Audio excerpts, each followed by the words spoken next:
ಇವತ್ತು ನಾವು ಧ್ಯಾನ ಮಾಡುವುದಕ್ಕಿರುವಂತ ಒಂದು ವಿಷಯ ಏನಂತಂದ್ರೆ, ಒಂದು ಹೊಸ ವಿಷಯವನ್ನ ನಾವು ಇವತ್ತು ಪ್ರಾರಂಭ ಮಾಡುವುದಕ್ಕಿದ್ದೇವೆ. ಕೆಲ ದಿನಗಳವರೆಗೂ ದೇವರ ಸಿದ್ಧವಾಗಿದ್ರೆ ಅದನ್ನ ನಾವು ಧ್ಯಾನ ಮಾಡುವುದಕ್ಕಿದ್ದೇವೆ.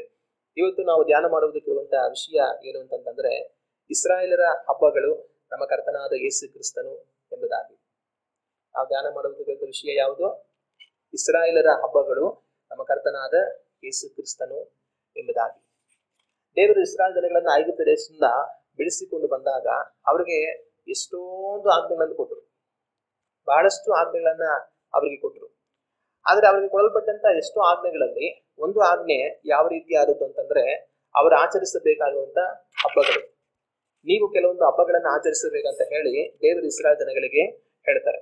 ಆಗ ದೇವರು ಇಸ್ರಾಯೇಲ್ ಜನಗಳಿಗೆ ಆಚರಿಸಬೇಕಂತ ಹೇಳಿದಂತ ಆ ಹಬ್ಬಗಳು ಯಾವುದು, ಆ ಹಬ್ಬಗಳಲ್ಲಿ ಏನ್ ಅರ್ಥ ಇದೆ, ಅದರಿಂದ ನಾವ್ ಏನ್ ತಿಳ್ಕೊಳ್ಬೇಕು, ದೇವರು ಅದನ್ನ ಆಚರಿಸುವುದಕ್ಕೆ ಏನ್ ಕಾರಣ ಅಂತ ಹೇಳಿ ಇಸ್ರಾಯೇಲರ ಹಬ್ಬಗಳ ಕುರಿತಾಗಿ ನಾವು ದೇವರ ವಾಕ್ಯವನ್ನ ಧ್ಯಾನ ಮಾಡೋದಕ್ಕಿದ್ದೇವೆ. ಇಸ್ರಾಯೇಲ್ ಜನಗಳಿಗೆ ದೇವರು ಆಚರಿಸ್ಬೇಕಂತ ಹೇಳಿದ ಹಬ್ಬಗಳು ಎಷ್ಟು ಅಂದ್ರೆ ಒಟ್ಟು 7 ಹಬ್ಬಗಳನ್ನ ಆಚರಿಸೋದಕ್ಕೆ ದೇವರು ಹೇಳಿದ್ರು. ಸಹಜವಾಗಿ ಬೈಬಲ್ ಪೂರ್ತಿ 7 ಅನ್ನುವಂತ ಸಂಖ್ಯೆ ತುಂಬಾ ಕಡೆ ಬರುತ್ತೆ. 7 ಅಂತ ತುಂಬಾ ಬರುತ್ತೆ. ಅದೇ ರೀತಿಯಾಗಿ ಇಸ್ರಾಯೇಲ್ಗೆ ದೇವರು ಆಚರಿಸ್ಬೇಕಂತ ಹೇಳಿದಂತ ಹಬ್ಬಗಳು ಕೂಡ ಯಾವ್ದು ಅಂತಂದ್ರೆ 7 ಹಬ್ಬಗಳನ್ನ ಆಚರಿಸ್ಬೇಕಂತ ದೇವರು ಅವರಿಗೆ ಹೇಳಿದ್ರು. ಆಗ ಈ 7 ಹಬ್ಬಗಳು ಯಾವುದು, ಆ ಹಬ್ಬಗಳನ್ನ ಆಚರಿಸ್ಬೇಕಂತ ದೇವರು ಇಸ್ರಾಯೇಲ್ ಜನಗಳಿಗೆ ಹೇಳಿದಂತ ಅಗತ್ಯ ಏನು, ಅದರಿಂದ ನಾವು ತಿಳಿದುಕೊಳ್ಬೇಕಾಗಿರೋದು ಏನು, ಅದರ ಹಿನ್ನೆಲೆ ಏನು, ಪ್ರತಿಯೊಂದು ಹಬ್ಬವು ಕೂಡ ನಮ್ಮ ಕರ್ತನಾದ ಯೇಸು ಕ್ರಿಸ್ತನಿಗೆ ಸಂಬಂಧಪಟ್ಟಿದೆ. ಆಗ ಆ ಒಂದೊಂದು ಹಬ್ಬಗಳ ಗೂಢಾರ್ಥ ನಮ್ಮ ಕರ್ತನಾದ ಯೇಸು ಕ್ರಿಸ್ತನಿಗೆ ಯಾವ ರೀತಿಯಾಗಿ ಸಂಬಂಧಪಟ್ಟಿದೆ, ಈ ಕಾರ್ಯಗಳನ್ನ ನಾವು ತಿಳಿದುಕೊಳ್ಳೋಣ. ನಾವು ಮೊದಲಾಗಿ ಒಂದು ವಾಕ್ಯವನ್ನ ಓದಿ ನೋಡೋಣ. ದೇವರ ವಾಕ್ಯದಲ್ಲಿ ಕೊಲೊಸ್ಸೆಯವರಿಗೆ ಬರೆದಂತ ಪತ್ರಿಕೆ 2ನೇ ಅಧ್ಯಾಯ ವಾಕ್ಯಗಳು 16 ಮತ್ತು 17 ಓದಿ ನೋಡಿದರೆ ಈ ವಾಕ್ಯದಲ್ಲಿ ಈ ರೀತಿಯಾಗಿ ಬರೆಯಲ್ಪಟ್ಟಿದೆ. ಹೀಗಿರುವುದರಿಂದ ತಿಂದು ಕುಡಿಯುವ ವಿಷಯದಲ್ಲಿಯೂ ಹಬ್ಬ, ಅಮಾವಾಸ್ಯೆ, ಸಬ್ಬತ್ತು ಎಂಬುವುಗಳ ವಿಷಯದಲ್ಲಿಯೂ ನಿಮ್ಮನ್ನು ದೋಷಿಗಳೆಂದು ಯಾರು ಎಣಿಸಬಾರದು. ಇವು ಮುಂದೆ ಬರಬೇಕಾಗಿದ್ದ ಕಾರ್ಯಗಳ ಛಾಯೆಯಾಗಿವೆ. ಇವುಗಳ ನಿಜ ಸ್ವರೂಪವು ಕ್ರಿಸ್ತನೇ. ಹಲ್ಲೆಲೂಯಾ. ಇಲ್ಲಿ ಅಪೊಸ್ತಲನಾಗಿರುವಂತ ಪೌಲನು ವಿಶ್ವಾಸಿಗಳಿಗೆ ಬರೆಯುತ್ತಾ ತಾನೊಂದು ಮಾತು ಹೇಳ್ತಾನೆ. ಏನಂತಂದ್ರೆ, ಇವು ಮುಂದೆ ಬರಬೇಕಾಗಿದ್ದ ಕಾರ್ಯಗಳ ಛಾಯೆಯಾಗಿದೆ, ಅವುಗಳ ನಿಜ ಸ್ವರೂಪವು ಕ್ರಿಸ್ತನೇ ಅಂತ ಹೇಳ್ತಾರೆ. ಅಂದ್ರೆ ಯೇಸು ಕ್ರಿಸ್ತನು ಕೆಲವೊಂದು ಮುಂದೆ ಬರಬೇಕಾಗಿದ್ದಂತ ಕಾರ್ಯಗಳ ನಿಜ ಸ್ವರೂಪವಾಗಿದ್ದಾರೆ ಅಂತ ಹೇಳ್ತಾರೆ. ಆಗ ಆ ಕೆಲವೊಂದು ಕಾರ್ಯಗಳು ಯಾವುದು? ಆ ಕೆಲವೊಂದು ಕಾರ್ಯಗಳು ಹಲವಿದೆ. ಅದರಲ್ಲಿ ಒಂದು ಕಾರ್ಯ ಯಾವುದು ಅಂತಂದ್ರೆ ಹಬ್ಬ ಅಂತ ಇಲ್ಲಿ ಪೌಲನು 16ನೇ ವಾಕ್ಯದಲ್ಲಿ ಬರೆದಿರೋದನ್ನು ನಾವು ಕಾಣ್ತೀವಿ. ಆಗ ಇಸ್ರಾಯೇಲರಿಗೆ ಆಚರಿಸಬೇಕಂತ ದೇವರು ಬರೆದು ಕೊಟ್ಟಂತ ಹಬ್ಬಗಳು ಏನು ಅಂತಂದ್ರೆ ಯೇಸು ಕ್ರಿಸ್ತನ ಛಾಯೆ. ಅಂದ್ರೆ ಅದು ಮೊದಲು ಮರೆಯಾಗಿ ಯೇಸು ಕ್ರಿಸ್ತನನ್ನ ಸೂಚಿಸ್ತಾ ಇತ್ತು. ಆದ್ರೆ ಆ ನಂತರ ಯೇಸು ಕ್ರಿಸ್ತನು ಪ್ರತ್ಯಕ್ಷವಾಗಿ ಈ ಲೋಕಕ್ಕೆ ಬಂದನು. ಹಲ್ಲೆಲೂಯಾ.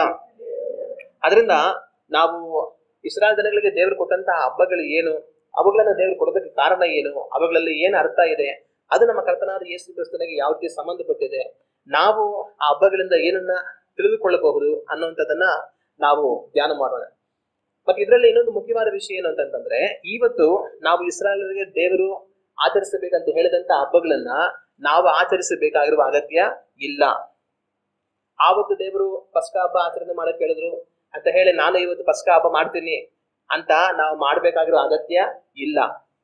ಕೆಲ ಬೋಧಕರು ಏನ್ ಮಾಡ್ತಾ ಇರ್ತಾರೆ, ಆ ಹಬ್ಬ ಈ ಹಬ್ಬ ಈ ಹಬ್ಬ ಅಂತ ಹೇಳಿ ಇಸ್ರಾಯೇಲರ ಹಬ್ಬಗಳನ್ನೆಲ್ಲ ಹೇಳಿ ಅವ್ರ ಚರ್ಚಲ್ಲೂ ಆ ಹಬ್ಬಗಳೆಲ್ಲ ಮಾಡ್ತಾ ಇರ್ತಾರೆ. ಪಸ್ಕ ಹಬ್ಬ ಅಂತ ಹೇಳಿ ಕುರಿಮರಿ ತಂದು ಎಲ್ಲ ಕಡ್ದು ಅಲ್ಲ ಚರ್ಚಲ್ಲಿ ಊಟ ಮಾಡ್ತಾ ಇರ್ತಾರೆ. ಗುಡಾರ ಪಂಡಿಗೆ ಅಂತ ಚರ್ಚಲ್ಲೇ ಗುಡಾರ ಪಂಡಿಗೆ ಮಾಡ್ತಾ ಇರ್ತಾರೆ. ತುತ್ತೂರಿಗಳ ಹಬ್ಬ ಅಂತ ಅಂದ್ಬಿಟ್ಟು ತುತ್ತೂರಿಗಳ ತಂದು ಚರ್ಚಲ್ಲೇ ತುತ್ತೂರಿ ಊದ್ತಾ ಇರ್ತಾರೆ. ಆದ್ರೆ ಆವತ್ತು ಅವ್ರಿಗೆ ಕೊಡಲ್ಪಟ್ಟಿತ್ತು. ಆದ್ರೆ ಇವತ್ತು ಸಭೆ ಆ ಹಬ್ಬಗಳನ್ನ ಅನುಸರಿಸಬೇಕು ಅನ್ನೋ ಅಗತ್ಯ ಇಲ್ಲ. ಆದ್ರೆ ಕೆಲವರು ಮಾಡ್ತಾ ಇರ್ತಾರೆ. ಆದ್ರೆ ಅಂತ ವಿಷಯದಲ್ಲಿ ನೀವು ಎಚ್ಚರಿಕೆ ಆಗಿರಿ. ಯಾವ್ದು ನಾವು ಮಾಡ್ಬೇಕಾದ್ರೂ ಅಗತ್ಯ ಇಲ್ಲ. ಯಾಕೆ ಅಗತ್ಯ ಇಲ್ಲ ಅಂದ್ರೆ ಆ ಹಬ್ಬಗಳೆಲ್ಲ ಛಾಯೆ ಆಗಿದ್ದವು.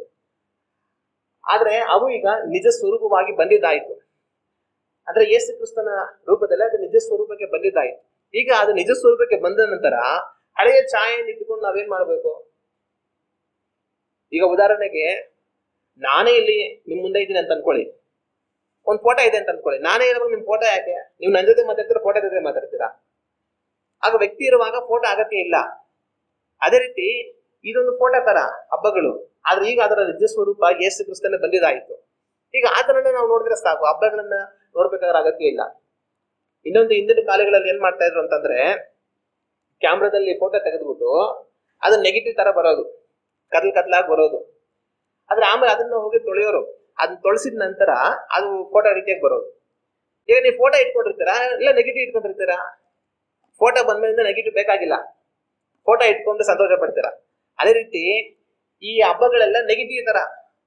ಈಗ ಆದ್ರ ನಿಜ ಸ್ವರೂಪ ಯೇಸು ಕ್ರಿಸ್ತ ಬಂದಿದ್ದಾಯ್ತು. ಈಗ ನೆಗೆಟಿವ್ ಇಟ್ಕೊಂಡು ನಾವೇನ್ ಮಾಡೋದು? ಅದು ನಮಗೆ ಅಗತ್ಯ ಇಲ್ಲ. ಅದರಿಂದ ನಾವು ಇಸ್ರಾಯೇಲರ ಹಬ್ಬಗಳನ್ನ ಇವತ್ತು ಆಚರಿಸಬೇಕಾಗುವ ಅಗತ್ಯ ಇಲ್ಲ. ಆದ್ರೆ ಆ ಹಬ್ಬಗಳ ಹಿಂದಿನ ಅರ್ಥ ಏನು, ಅದು ನಮ್ಮ ಕರ್ತನಾದ ಯೇಸು ಕ್ರಿಸ್ತನಲ್ಲಿ ಯಾವ ರೀತಿ ನಿಜ ಸ್ವರೂಪವಾಗಿ ಬಂದಿದೆ, ಅದರ ಮುಖ್ಯತ್ವವನ್ನ ನಾವು ತಿಳಿದುಕೊಂಡು ದೇವರನ್ನ ಮಹಿಮೆ ಪಡಿಸೋದಕ್ಕಿದ್ದೇವೆ. ಹಲ್ಲೆಲೂಯಾ. ಮತ್ತೆ ಇನ್ನೊಂದೇನಂತಂದ್ರೆ, ಈ 7 ಹಬ್ಬಗಳನ್ನ ದೇವರು ಏನು ಇಸ್ರಾಯೇಲ್ ಜನಗಳಿಗೆ ಕೊಟ್ಟರು, ಆ ಹಬ್ಬಗಳನ್ನ ಇವತ್ತು ಸಹ ಇಸ್ರಾಯೇಲ್ ದೇಶದಲ್ಲಿ ಯಹೂದ್ಯರು ಆಚರಿಸ್ತಾರೆ. ಇವತ್ತು ನೀವು ಇಸ್ರಾಯೇಲ್ ದೇಶಕ್ಕೆ ಹೋದ್ರೆ ಇಸ್ರಾಯೇಲ್ ದೇಶದಲ್ಲಿ ಇವತ್ತು ಕೂಡ ಈ ಹಬ್ಬಗಳನ್ನ ಆಚರಿಸ್ತಾರೆ. ಏನಕ್ಕೆ ಯಹೂದ್ಯರು ಈ ಹಬ್ಬಗಳನ್ನ ಆಚರಿಸ್ತಾರೆ ಅಂತಂದ್ರೆ, ಅವರು ಈ ಹಬ್ಬಗಳೆಲ್ಲವೂ ಯೇಸು ಕ್ರಿಸ್ತನಲ್ಲಿ ನಿಜ ಸ್ವರೂಪವಾಗಿ ನೆರವೇರಿದೆ ಅನ್ನೋದನ್ನ ಇದುವರೆಗೂ ನಂಬಲಿಲ್ಲ. ಯೇಸು ಕ್ರಿಸ್ತನು ಮೆಸ್ಸಿಯನು, ಲೋಕ ರಕ್ಷಕನು, ದೇವಕುಮಾರನೆಂಬುದಾಗಿ ಅವ್ರು ಇವತ್ತುವರೆಗೂ ನಂಬಲಿಲ್ಲ. ಮೆಸ್ಸಿಯನು ಇನ್ನ ಬರ್ತಾರೆ, ಇನ್ನ ಮುಂದಕ್ಕೆ ಬರ್ತಾರೆ, ನಮಗೆ ಬಿಡುಗಡೆ ಕೊಡ್ತಾರೆ, ನಮ್ಮನ್ನು ಕಾಪಾಡ್ತಾರೆ ಅನ್ನೋ ಒಂದು ಉದ್ದೇಶದಲ್ಲಿ ಅವ್ರು ಜೀವಿಸ್ತಾ ಇದಾರೆ ಹೊರತು ಯೇಸು ಕ್ರಿಸ್ತನನ್ನ ಮೆಸ್ಸಿಯ ಅಂತ ಅವ್ರು ಇವತ್ತುವರೆಗೂ ಅಂಗೀಕರಿಸಿಕೊಳ್ಳಿಲ್ಲ. ನಾವೇನಾದ್ರು ಹೋಗಿ ಇಸ್ರಾಯೇಲ್ ದೇಶದಲ್ಲಿ ಒಬ್ಬ ಯಹೂದ್ಯನನ್ನ ಮಾತಾಡಿಸಿ ಯೇಸು ನಿಮ್ಮ ಕುರಿತು ಹುಟ್ಟಿ ಬಂದ ಆತನು ಲೋಕ ರಕ್ಷಕನು ಮೆಸ್ಸಿಯ ಅಂತೆಲ್ಲ ಹೇಳಿದ್ರೆ ಅದು ನಿನಗೆ, ನನಗಲ್ಲ ಅಂತ ಹೇಳ್ತಾರೆ. ನಾನು ಯೇಸುವನ್ನ ಮೆಸ್ಸಿ ಎಂಬುದಾಗಿ ಒಪ್ಪಿಕೊಂಡಿಲ್ಲ, ನೀವು ಒಪ್ಕೊಂಡ್ರೆ ನಾವೇ ಮಾಡಕ್ಕಾಗತ್ತೆ, ಅದು ನಿಮ್ದು ತಪ್ಪು ಅಂತ ಅವ್ರು ಹೇಳ್ತಾರೆ. ಆದ್ರೂ ಯಹೂದ್ಯರಲ್ಲಿ ಅನೇಕರು ದೇವರನ್ನ ನಂಬಿರುವಂತವ್ರು, ಯೇಸು ಕ್ರಿಸ್ತನನ್ನ ನಂಬಿರುವಂತವ್ರು ಇದ್ದಾರೆ. ಆದ್ರೆ ದೊಡ್ಡ ಪಾಲು ಜನ ನಂಬಿಲ್ಲ. ಅದರಿಂದ ಅವ್ರೇನ್ ಮಾಡ್ತಾರೆ, ಇವತ್ತು ಹಬ್ಬಗಳು ಮಾಡ್ಕೊಂಡು ಹೋಗ್ತಾರೆ. ಆದ್ರೆ ಯೇಸು ಕ್ರಿಸ್ತನಲ್ಲಿ ಅದೆಲ್ಲವೂ ನೆರವೇರಿರೋದ್ರಿಂದ ನೀವು ಅದನ್ನ ಆಚರಿಸಬೇಕಾಗಿರುವ ಅಗತ್ಯ ಇಲ್ಲ. ಆಗ ಮೊಟ್ಟ ಮೊದಲು ಇಸ್ರಾಯೇಲ್ ಜನಗಳಿಗೆ ದೇವರು ಆಚರಿಸಬೇಕು ಅಂತ ಹೇಳಿದಂತಹ ಹಬ್ಬ ಯಾವುದು ಅಂತಂದ್ರೆ ಪಸ್ಕ ಹಬ್ಬ. ನಾವು ಇಸ್ರಾಯೇಲ್ ಜನಗಳಿಗೆ ದೇವರು ಆಚರಿಸಬೇಕಂತ ಹೇಳಿದ ಹಬ್ಬಗಳನ್ನೆಲ್ಲ ನೋಡ್ಬೇಕಂತಂದ್ರೆ ಯಾಜಕ ಕಾಂಡ 23ನೇ ಅಧ್ಯಾಯಕ್ಕೆ ಹೋದ್ರೆ ಆ ಅಧ್ಯಾಯದಲ್ಲಿ ಅವರು ಆಚರಿಸಬೇಕಾಗಿರುವಂತ ಎಲ್ಲ ಹಬ್ಬಗಳ ಕುರಿತಾಗಿ ದೇವರು ಬರೆದು ಕೊಟ್ಟಿದ್ದಾರೆ. ನಾವು ದೇವರ ವಾಕ್ಯವನ್ನ ಓದಿ ನೋಡುವಾಗ ಯಾಜಕ ಕಾಂಡ 23ನೇ ಅಧ್ಯಾಯ ವಾಕ್ಯಗಳು 1ರಿಂದ ನಾವು ಓದುತ್ತಾ ಹೋದರೆ ಈ ರೀತಿಯಾಗಿದೆ. ಯೆಹೋವನೇ ಮೋಶೆಗೆ ಹೇಳಿದ್ದೇನೆಂದರೆ, ನೀನು ಇಸ್ರಾಯೇಲರಿಗೆ ಹೀಗೆ ಆಜ್ಞಾಪಿಸಬೇಕು, ಯೆಹೋವನಿಂದ ನೇಮಕವಾದ ಹಬ್ಬಗಳ ದಿನಗಳು ಇವೆ. ಈ ದಿನಗಳಲ್ಲಿ ದೇವರ ಆರಾಧನೆಗಾಗಿ ಸಭೆ ಕೂಡಬೇಕೆಂಬುದಾಗಿ ಸಾರಬೇಕು. ನಾನು ನೇಮಿಸಿರುವ ಹಬ್ಬದ ದಿನಗಳು ಯಾವವೆಂದರೆ, 6 ದಿನಗಳಲ್ಲಿ ನೀವು ಕೆಲಸವನ್ನು ನಡೆಸಬೇಕು. 7ನೇ ದಿನವು ಯಾವ ಕೆಲಸವನ್ನು ಮಾಡಕೂಡದ ಸಬ್ಬತ್ ದಿನವಾಗಿದೆ. ಅದರಲ್ಲಿ ದೇವರ ಆರಾಧನೆಗಾಗಿ ಸಭೆ ಕೂಡಬೇಕು. ಆ ದಿನದಲ್ಲಿ ಯಾವ ವಿಧವಾದ ಕೆಲಸವನ್ನು ಮಾಡಕೂಡದು. ನಿಮ್ಮ ಎಲ್ಲಾ ನಿವಾಸ ಸ್ಥಳಗಳಲ್ಲಿ ಇದು ಯೆಹೋವನಿಗೆ ಮೀಸಲಾದ ವಿಶ್ರಾಂತಿ ದಿನವಾಗಿದೆ. ಮೊದಲಾಗಿ ದೇವರು ಅವರಿಗೆ ಸಬ್ಬತ್ ದಿವಸವನ್ನು ಏರ್ಪಡಿಸ್ತಾರೆ. ಇದು ಪ್ರತಿ ವಾರ ಕೂಡ ಅವ್ರು ಆಚರಿಸ್ತಾ ಬರಬೇಕು. ಇದಾದ ನಂತರ ವರ್ಷಕ್ಕೆ ಒಂದಾವರ್ತಿ ಅವ್ರು ಮಾಡಬೇಕಾಗಿರುವಂತಹ ಹಬ್ಬಗಳನ್ನ ದೇವರು ಹೇಳ್ತಾರೆ.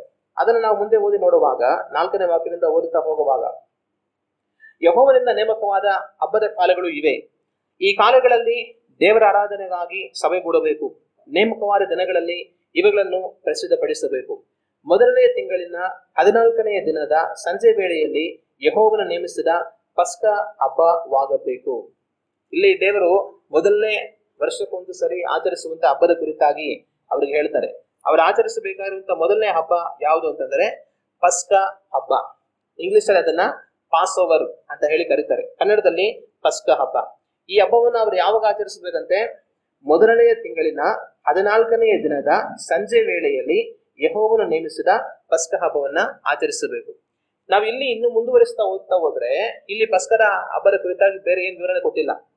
ಆದ್ರೆ ಈ ಪಸ್ಕ ಹಬ್ಬವನ್ನು ಯಾವ ರೀತಿ ಆಚರಿಸಬೇಕು, ಆ ಸಮಯದಲ್ಲಿ ಅವ್ರು ಏನೆಲ್ಲ ಮಾಡ್ಬೇಕು ಅಂತಂತಂದ್ರೆ ನಾವು ವಿಮೋಚನ ಕಾಂಡದಲ್ಲಿ ನೋಡ್ಬೇಕು. ಈ ಪಸ್ಕ ಹಬ್ಬದ ಕುರಿತಾಗಿ ದೇವರು ಮೊಟ್ಟ ಮೊದಲು ಇಸ್ರಾಯೇಲ್ ಜನಗಳ ಬಳಿಯಲ್ಲಿ ಮಾತಾಡೋದು ಯಾವಾಗ ಅಂತಂತಂದ್ರೆ, ಐಗುಪ್ತ ದೇಶದ ಜನಗಳಿಗೆ ಕಡೆಯ ಉಪದ್ರವವನ್ನ ಬರಮಾಡುವುದಕ್ಕಿಂತ ಮುಂಚೆ ಈ ಪಸ್ಕ ಹಬ್ಬದ ಕುರಿತಾಗಿ ದೇವರು ಮೋಶೆಯ ಬಳಿಯಲ್ಲಿ ಮಾತಾಡ್ತಾರೆ.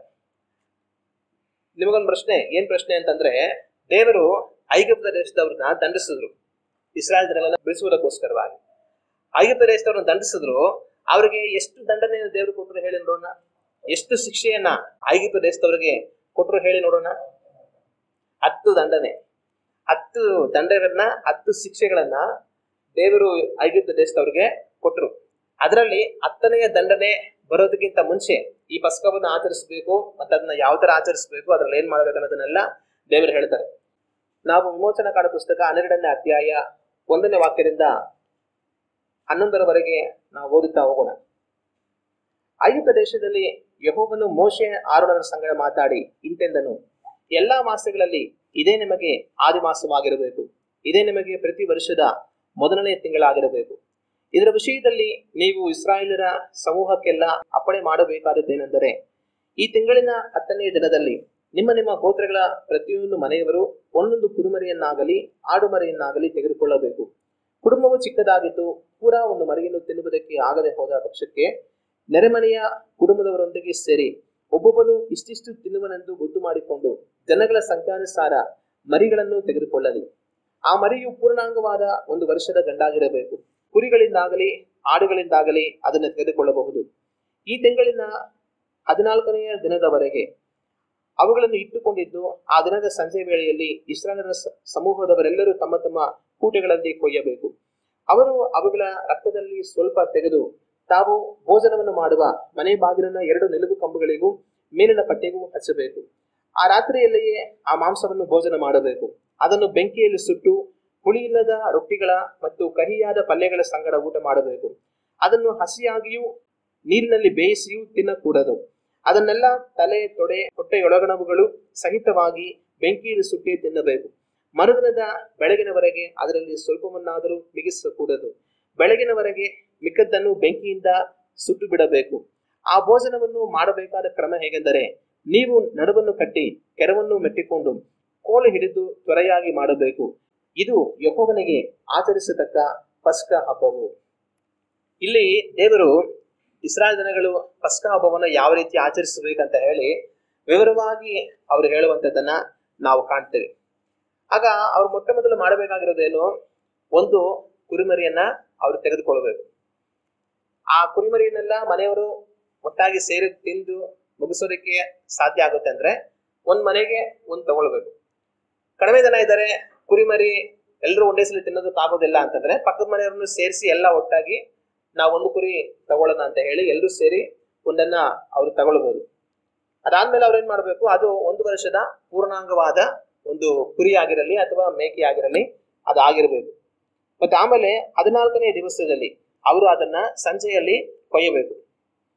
ಮತ್ತೆ ಅದಾದ್ಮೇಲೆ ಅದ್ರ ರಕ್ತವನ್ನು ತಗೊಂಡು ಅವ್ರ ಮನೆಗೆ ಬಾಗಿಲು ಪಟ್ಟಿಗಳಿಗೆ ಅವ್ರು ಅದನ್ನ ಹಚ್ಚಬೇಕು. ಅದಾದ್ಮೇಲೆ ಆ ಮಾಂಸವನ್ನ ಅವರು ಸುಟ್ಟು ಹುಳಿಯಿಲ್ಲದ ರೊಟ್ಟಿಗಳ ಜೊತೆ ಕಹಿಯಾದ ಪಲ್ಯಗಳೊಟ್ಟಿಗೆ ಅದನ್ನ ಅವತ್ತು ರಾತ್ರಿ ಅವರು ಊಟ ಮಾಡಬೇಕು. ಮತ್ತೆ ಅದನ್ನ ನೀರಲ್ಲಿ ಬೇಯಿಸಿನೋ ಅಥವಾ ಹಸಿಯಾಗಿನೋ ಅವರು ತಿನ್ಬಾರ್ದು. ಅದರ ತಲೆ, ತೊಡೆ, ಹೊಟ್ಟೆಯೊಳಗಣ ಎಲ್ಲವುಗಳನ್ನ ಸರಿ ಆ ಕುರಿಯಲ್ಲಿ ಅವ್ರು ಏನೇ ಊಟ ಮಾಡ್ತಾ ಇರೋದ್ರು ಅದೆಲ್ಲವನ್ನ ಬೆಂಕಿನ ಸುಟ್ಟೆ ಅವ್ರು ತಿನ್ಬೇಕು. ಮತ್ತೆ ಮುಂದಿನ ದಿನದವರೆಗೂ ಅದರಲ್ಲಿ ಸ್ವಲ್ಪವನ್ನು ಸಹ ಮಿಕ್ಕಿಸಬಾರ್ದು. ಏನಾದ್ರೂ ಹಂಗ ಒಂದ್ ವೇಳೆ ಮಿಕ್ತು ಅಂದ್ರೆ ಅದನ್ನ ಬೆಂಕಿನ ಸುಟ್ಟು ಪೂರ್ತಿ ನಾಶ ಮಾಡ್ಬಿಡ್ಬೇಕು. ಮತ್ತೆ ಈ ಭೋಜನವನ್ನು ಅವ್ರು ಮಾಡುವಾಗ ಯಾವ ತರ ಮಾಡ್ಬೇಕು, ನಡುವನ್ನು ಕಟ್ಕೊಂಡು ಕೆರವನ್ನು ಮೆಟ್ಟಿಕೊಂಡು ಕೋಲು ಹಿಡಿದು ಅವ್ರು ತಿನ್ಬೇಕು. ಈ ರೀತಿ ದೇವರು ಅಪ್ಪಣೆಯನ್ನ ಕೊಡ್ತಾರೆ. ಆಗ ಈ ರೀತಿ ಅವ್ರು ಆಚರಿಸುವಂತ ಈ ಒಂದು ಪಸ್ಕ ಹಬ್ಬ ನಮ್ಮ ಕರ್ತನಾದ ಯೇಸು ಕ್ರಿಸ್ತನಿಗೆ ಯಾವ ರೀತಿಯಾಗಿ ಸಂಬಂಧಪಟ್ಟಿದೆ. ಇಲ್ಲಿ ಬರೆಯಲ್ಪಟ್ಟಿರೋದೆಲ್ಲವೂ ಕೂಡ ಮುಂದೆ ನಮ್ಮ ಕರ್ತನಾದ ಯೇಸು ಕ್ರಿಸ್ತನಲ್ಲಿ ನೆರವೇರಬೇಕಾಗಿದ್ದಂತ ಅತ್ಯಂತ ಮುಖ್ಯವಾದ ಕಾರ್ಯಗಳಾಗಿದೆ. ಅದಕ್ಕೋಸ್ಕರವಾಗಿನೇ ದೇವರು ಈ ಪಸ್ಕ ಹಬ್ಬವನ್ನ ಅವರಿಗೆ ಆಚರಿಸೋದು. ಆಗ ಇದರಲ್ಲಿ ನಮ್ಮ ಕರ್ತನಾದ ಯೇಸು ಕ್ರಿಸ್ತನಿಗೆ ಸಂಬಂಧಪಟ್ಟಂತ ಏನೆಲ್ಲಾ ಕಾರ್ಯಗಳಿದೆ ಅಂತಂದ್ರೆ, ಮೊಟ್ಟ ಮೊದಲನೇದಾಗಿ 3ನೇ ವಾಕ್ಯವನ್ನು ನಾವು ಓದುವಾಗ ಆ 3ನೇ ವಾಕ್ಯದಲ್ಲಿ ದೇವರು ಅವ್ರಿಗೆ ಹೇಳೋ ಮಾತೇನಂತಂದ್ರೆ, ನೀವು ಒಂದು ಕುರಿಮರಿಯನ್ನು ಇಲ್ಲ ಅಂದ್ರೆ ಒಂದು ಆಡು ಮರಿಯನ್ನ ತೆಗೆದುಕೊಳ್ಳಬೇಕು ಅಂತ ಹೇಳಿದ್ರು. ಆದ್ರೆ ಸಹಜವಾಗಿ ಇಸ್ರಾಯೇಲ್ ಜನಗಳು ತಗೊಳ್ತಾ ಇದ್ದಿದ್ದೆಲ್ಲ ಯಾವುದು ಅಂತಂದ್ರೆ ಕುರಿಮರಿಯನ್ನೇ. ಅವ್ರು ತಗೊಳ್ತಾ ಇರೋದು ಸಹಜವಾಗಿ ಕುರಿಮರಿಯನ್ನೇ. ಆಗ ಆ ಕುರಿಮರಿ ಯಾರು ಅಂತಂದ್ರೆ ನಮ್ಮ ಕರ್ತನಾದ ಯೇಸು ಕ್ರಿಸ್ತನೇ. ಯೇಸು ಕ್ರಿಸ್ತನ ಅವರು ದೀಕ್ಷಾ ಸ್ಥಾನವನ್ನು ತೆಗೆದುಕೊಳ್ಳಬೇಕಂತ ಬರುವಂತ ಕಾಲದಲ್ಲಿ ಸ್ಥಾನಿಕನಾದ ಯೋಹಾನನು ತನ್ನನ್ನು ನೋಡಿ ಒಂದು ಮಾತು ಹೇಳ್ತಾನೆ. ಏನ್ ಹೇಳ್ತಾನೆ ಅಂದ್ರೆ, ಈಗೋ ದೇವರು ನೇಮಿಸಿದಂತ ಕುರಿಮರಿ ಅಂತ ಯೋಹಾನನ ಹೇಳೋದನ್ನ ನಾವು ಕಾಣ್ತೀವಿ.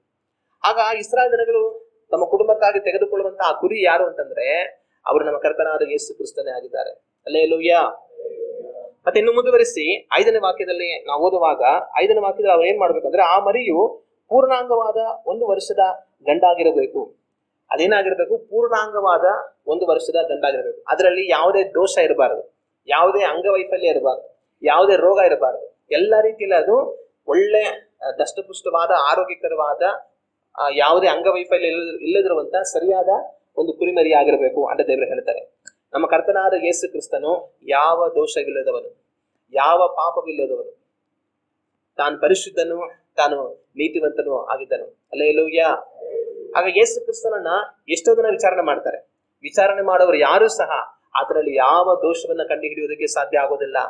ಪಿಲಾತನು ಆತರಲ್ಲಿ ನನಗೆ ಯಾವ ದೋಷ ಕಂಡಿಲ್ಲ ಅಂತ ಹೇಳ್ತಾನೆ. ಹೆರೋದನು ಆತರಲ್ಲಿ ನನಗೆ ಯಾವ ದೋಷ ಕಂಡಿಲ್ಲ ಅಂತ ಹೇಳ್ತಾನೆ. ಅದೇ ರೀತಿಯಾಗಿ ತನ್ನನ್ನು ಹಿಡಿದುಕೊಟ್ಟಂತ ಇಸ್ಕರಿಯೋತ ಯೂದನು ತಪ್ಪಿಲ್ಲದವನನ್ನು ಹಿಡಿದುಕೊಟ್ಟು ಪಾಪವನ್ನು ಮಾಡಿದನು ಅಂತ ಹೇಳ್ತಾನೆ. ಇದೇ ರೀತಿ ನಾವು ನೋಡ್ತಾ ಹೋದ್ರೆ ಎಷ್ಟೋ ಜನಗಳು ಯೇಸು ಕ್ರಿಸ್ತನ ವಿಷಯವಾಗಿ ತನ್ನಲ್ಲಿ ಯಾವ ಪಾಪವಿಲ್ಲ, ದೋಷವಿಲ್ಲ ಅಂತ ಹೇಳೋದನ್ನು ನಾವು ಕಾಣ್ತೀವಿ.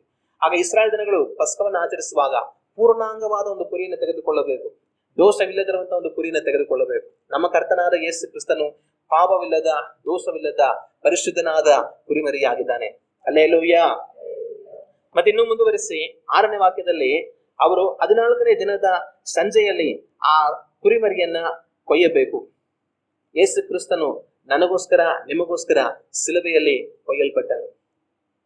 ಯೋಹಾನನು ಪ್ರಕಟಣೆ ಗ್ರಂಥದಲ್ಲಿ ದರ್ಶನವನ್ನು ಕಾಣುವಾಗ ಕೊಯ್ಯಲ್ಪಟ್ಟಂತ ಒಂದು ಕುರಿಮರಿ ಅಲ್ಲಿ ಪರಲೋಕದಲ್ಲಿ ತಾನು ಕಾಣುವುದನ್ನು ನಾವು ನೋಡುತ್ತೇವೆ. ಆಗ ಕೊಯ್ಯಲ್ಪಟ್ಟ ಆ ಕುರಿಮರಿ ಯಾರು? ಆ ಕೊಯ್ಯಲ್ಪಟ್ಟ ಕುರಿಮರಿ ನಮ್ಮ ಕರ್ತನಾದ ಯೇಸು ಕ್ರಿಸ್ತನೇ. ಹಲ್ಲೆಲೂಯಾ. ಆಗ ಈ ಜನಗಳು ತೆಗೆದುಕೊಂಡಂತ ಆ ಕುರಿಮರಿಯನ್ನ ಅವರ ಮನೆಗಳಲ್ಲಿ ಅವರು ಕೊಯ್ಯಬೇಕು, ಅದರ ರಕ್ತವನ್ನ ಅವರು ಸುರಿಸಬೇಕು. ಅದೇ ರೀತಿಯಾಗಿ ಯೇಸು ಕ್ರಿಸ್ತನು ನನಗಾಗಿ ನಿಮಗಾಗಿ ಶಿಲುಬೆಯಲ್ಲಿ ತಾನು ಕೊಯ್ಯಲ್ಪಟ್ಟು, ತನ್ನ ಗಾಯಪಟ್ಟು, ತನ್ನ ರಕ್ತವನ್ನ ತಾನು ಸುರಿಸಿದನು. ಯೇಸು ಕ್ರಿಸ್ತನು ಕೊಯ್ಯಲ್ಪಟ್ಟ ಕುರಿಮರಿಯಾಗಿದ್ದಾನೆ. ಮತ್ತೆ 7ನೇ ವಾಕ್ಯವನ್ನ ನಾವು ಓದುವಾಗ ಆ 7ನೇ ವಾಕ್ಯದಲ್ಲಿ ಅವ್ರು ಏನ್ ಮಾಡಬೇಕು? ಕೊಯ್ಯಲ್ಪಟ್ಟ ಆ ಕುರಿಮರಿಯ ರಕ್ತವನ್ನ ಅವ್ರು ತೆಗೆದುಕೊಂಡು ಆ ಮನೆಯ ಬಾಗಿಲಿಗೆ ಅವ್ರು ಹಚ್ಚಬೇಕು. ಮನೆಯ ಬಾಗಿಲು ಈ ರೀತಿ ಇರುವಾಗ ಈ ಕಡೆ ಒಂದು ಅಡ್ಡಪಟ್ಟಿ, ಈ ಕಡೆ ಒಂದು ಅಡ್ಡಪಟ್ಟಿ, 2 ಪಟ್ಟಿಗಳಿಗೆ ಅವ್ರು ಹಚ್ಚಬೇಕು. ಮತ್ತೆ ಮೇಲ್ಗಡೆ ಕೂಡ ಅವರು ಹಚ್ಚಬೇಕು. ಈ ರೀತಿ ಮನೆಯ ಪಟ್ಟಿಗಳಿಗೆ ಅವರು ಹಚ್ಚಬೇಕು. ಇದರಿಂದ ಏನ್ ಪ್ರಯೋಜನ? ಇದರಿಂದ ದೇವರು ಏನ್ ಹೇಳ್ತಾರೆ ಅಂದ್ರೆ, ದೇವರು ಐಗುಪ್ತ ದೇಶದವರನ್ನು ಸಂಹರಿಸುವುದಕ್ಕೆ ಬರುವಾಗ, ಸಂಹಾರ ದೂತನು ಆ ಪ್ರಾಂತ್ಯಗಳನ್ನ ಪ್ರವೇಶಿಸುವಾಗ ಯಾರ ಮನೆಯ ಮೇಲೆ ಆ ರಕ್ತ ಇರುತ್ತದೋ ಆ ಮನೆಗಳನ್ನು ಬಿಟ್ಟು ತಾನು ಮುಂದೆ ಹೊರಟು ಹೋಗ್ತಾನೆ. ಆದ್ರೆ ಆ ರಕ್ತ ಯಾವ ಮನೆಗಳ ನಿಲುವು ಪಟ್ಟಿಗಳ ಮೇಲೆಲ್ಲ ಇರುತ್ತೋ ಅಲ್ಲಿ ಮರಣ ಸಂಭವಿಸುವುದಿಲ್ಲ, ಅಲ್ಲಿ ದೇವರ ತೀರ್ಪು ಉಂಟಾಗುವುದಿಲ್ಲ, ಅಲ್ಲಿ ದೇವರು ನಾಶನವನ್ನ ಉಂಟು ಮಾಡೋದಿಲ್ಲ. ದೇವರವರನ್ನ ತಪ್ಪಿಸಿ ದಾಟಿ ಮುಂದೆ ಹೋಗ್ತಾರೆ ಅಂತ ದೇವರು ಹೇಳ್ತಾರೆ. ಆಗ ಆ ಒಂದು ಕುರಿಮರಿಯ ರಕ್ತ ಅವರನ್ನ ಮರಣಕ್ಕೆ ತಪ್ಪಿಸಿತು, ದೇವರ ದಂಡನೆಗೆ ತಪ್ಪಿಸಿತು, ದೇವರ ನ್ಯಾಯ ತೀರ್ಪಿಗೆ ಅವರನ್ನು ತಪ್ಪಿಸಿತು. ಇದೇ ರೀತಿಯಾಗಿ ಯೇಸು ಕ್ರಿಸ್ತನ ರಕ್ತ ನನ್ನನ್ನು ನಿಮ್ಮನ್ನು ದೇವರ ಕೋಪಕ್ಕೂ, ದೇವರ ದಂಡನೆಗೂ, ದೇವರ ನ್ಯಾಯ ತೀರ್ಪಿಗೂ, ಮರಣಕ್ಕೂ ನಮ್ಮನ್ನು ತಪ್ಪಿಸಿ ಕಾದುಕೊಳ್ಳುತ್ತಾರೆ. ಹಲ್ಲೆಲೂಯಾ. ದೇವರ ವಾಕ್ಯ ಹೇಳುತ್ತಾರೆ, ಪಾಪವು ಕೊಡುವ ಸಂಬಳ ಮರಣ ಎಂಬುದಾಗಿ. ಆದ್ರೆ ಯೇಸು ಕ್ರಿಸ್ತನು ತನ್ನ ರಕ್ತದ ಮುಖಾಂತರ ಪಾಪದಿಂದ ಉಂಟಾಗುವಂತ ಮರಣದಿಂದ ನಮ್ಮನ್ನು ತಪ್ಪಿಸಿ ನಮಗೆ ಜೀವವನ್ನು ಉಂಟು ಮಾಡಿದ್ದಾನೆ. ಹಲ್ಲೆಲೂಯಾ. ಆಗ ಅವ್ರ ಮನೆಯ ನಿಲುವು ಕಂಬಿಗಳಲ್ಲಿ ಹಚ್ಚಿದಂತ ಆ ರಕ್ತ ಅವರ ಮಕ್ಕಳನ್ನ ಮರಣಕ್ಕೆ ತಪ್ಪಿಸಿತು. ಇವತ್ತು ನನ್ನ ಮೇಲೆ, ನಿಮ್ಮ ಮೇಲೆ ಇರುವಂತ ಯೇಸು ಕ್ರಿಸ್ತನ ರಕ್ತ ನಮ್ಮನ್ನ ಮರಣಕ್ಕೂ, ನ್ಯಾಯ ತೀರ್ಪಿಗೂ, ದಂಡನೆಗೂ ತಪ್ಪಿಸಿ ನಮ್ಮನ್ನ ಕಾದುಕೊಳ್ಳುತ್ತಾರೆ. ಹಲ್ಲೆಲೂಯಾ. ಮತ್ತೆ ಇನ್ನು ಮುಂದುವರಿಸಿ 8ನೇ ವಾಕ್ಯವನ್ನ ನಾವು ಓದುವಾಗ ಅವರು ಆ ಮಾಂಸವನ್ನ ಬೆಂಕಿಯಲ್ಲಿ ಸುಟ್ಟು ಅವರು ಊಟ ಮಾಡಬೇಕಂತಿದೆ. ಆ ಕುರಿಮರಿಯನ್ನ ಅವರು ಯಾವ ರೀತಿ ಊಟ ಮಾಡಬೇಕು? ಬೆಂಕಿಯಲ್ಲಿ ಸುಟ್ಟು ಅದನ್ನ ಅವ್ರು ಊಟ ಮಾಡಬೇಕು. ಮತ್ತೆ ಇನ್ನೊಂದು ವಾಕ್ಯವನ್ನ ಈ ಸಮಯದಲ್ಲಿ ನಾವು ಓದೋಣ. ಅದೇ ಅಧ್ಯಾಯದ 46ನೇ ವಾಕ್ಯವನ್ನ ನಾವು ಓದಿ ನೋಡೋಣ. ವಿಮೋಚನಾ ಕಾಂಡ ಪುಸ್ತಕ 12ನೇ ಅಧ್ಯಾಯ 46ನೇ ವಾಕ್ಯ. ಒಂದೇ ಮನೆಯಲ್ಲಿ ಅದನ್ನು ಊಟ ಮಾಡಬೇಕು, ಅದರಲ್ಲಿ ಸ್ವಲ್ಪವನ್ನಾದರೂ ಮನೆಯಿಂದ ಹೊರಗೆ ತೆಗೆದುಕೊಂಡು ಹೋಗಕೂಡದು, ಆ ಪಶುವಿನ ಒಂದು ಎಲುಬನ್ನಾದರೂ ಮುರಿಯಕೂಡದು. ಇಲ್ಲಿ ಪಸ್ಕ ಹಬ್ಬದ ಕುರಿತಾಗಿ ಇನ್ನೂ ದೇವರು ಏನ್ ಹೇಳ್ತಾರೆ ಅಂದ್ರೆ, ನೀವು ಅದನ್ನ ಊಟ ಮಾಡುವಾಗ ಅದರ ಒಂದು ಎಲುಬುಗಳನ್ನು ಸಹ ನೀವು ಮುರಿಬಾರದು ಅಂತ ಹೇಳ್ತಾರೆ. ಆಗ ಆ ಕುರಿಮರಿಯನ್ನ ಇವರು ಯಾವ ರೀತಿ ಅಡಿಗೆ ಮಾಡಿ ಊಟ ಮಾಡಬೇಕು ಅಂತಾರೆ, ಬೆಂಕಿಯಿಂದ ಸುಟ್ಟು ಅದನ್ನ ಊಟ ಮಾಡಬೇಕು. ಮತ್ತಿನ್ನೊಂದು, ಅದರ ಒಂದು ಎಲುಬುಗಳನ್ನು ಸಹ ಮುರಿಬಾರದು. ಅದನ್ನ ಕುಯ್ದುಬಿಟ್ಟು ಚರ್ಮ ಎಲ್ಲ ಸುಳಿದ್ಬಿಟ್ಟು ಪೂರ್ತಿ ಮತ್ತೆ ಒಳಗಡೆ ಇರುವಂತ ಕಲ್ಮಶ ಎಲ್ಲ ತೆಗೆದು ಶುದ್ಧ ಮಾಡಿ ಅದನ್ನ ಪೂರ್ತಿ ತುಂಡು ಮಾಡಿದಿರ, ಎಲ್ಲೂ ಯಾವುದೇ ಮೂಳೆಗಳು ಕತ್ತರಿಸ್ತೀರ, ಒಂದೇ ಸಮನೆ ಒಟ್ಟಾಗಿ ಅದನ್ನ ಬೆಂಕಿಯಲ್ಲಿ ಸುಟ್ಟು ಅದರಿಂದ ಹಾಗೆ ತಿನ್ಬೇಕು.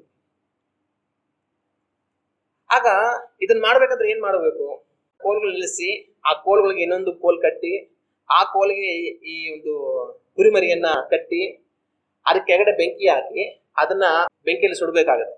ಮತ್ತೆ ಆಮೇಲೆ ಆ ಕೋಲ್ನ ಹಿಂಗ್ ತಿರ್ಗಿಸುವಾಗ ಅದು ಆ ಕಡೆ ತಿರುಗಿ ಬೆಂಕಿಯಲ್ಲಿ ಅದು ಎಲ್ಲಾ ಕಡೆ ಸುಡುತ್ತೆ. ಸುಟ್ಟು ಆನಂತರ ಅದನ್ನ ಅವರು ಊಟ ಮಾಡ್ಬೋದು.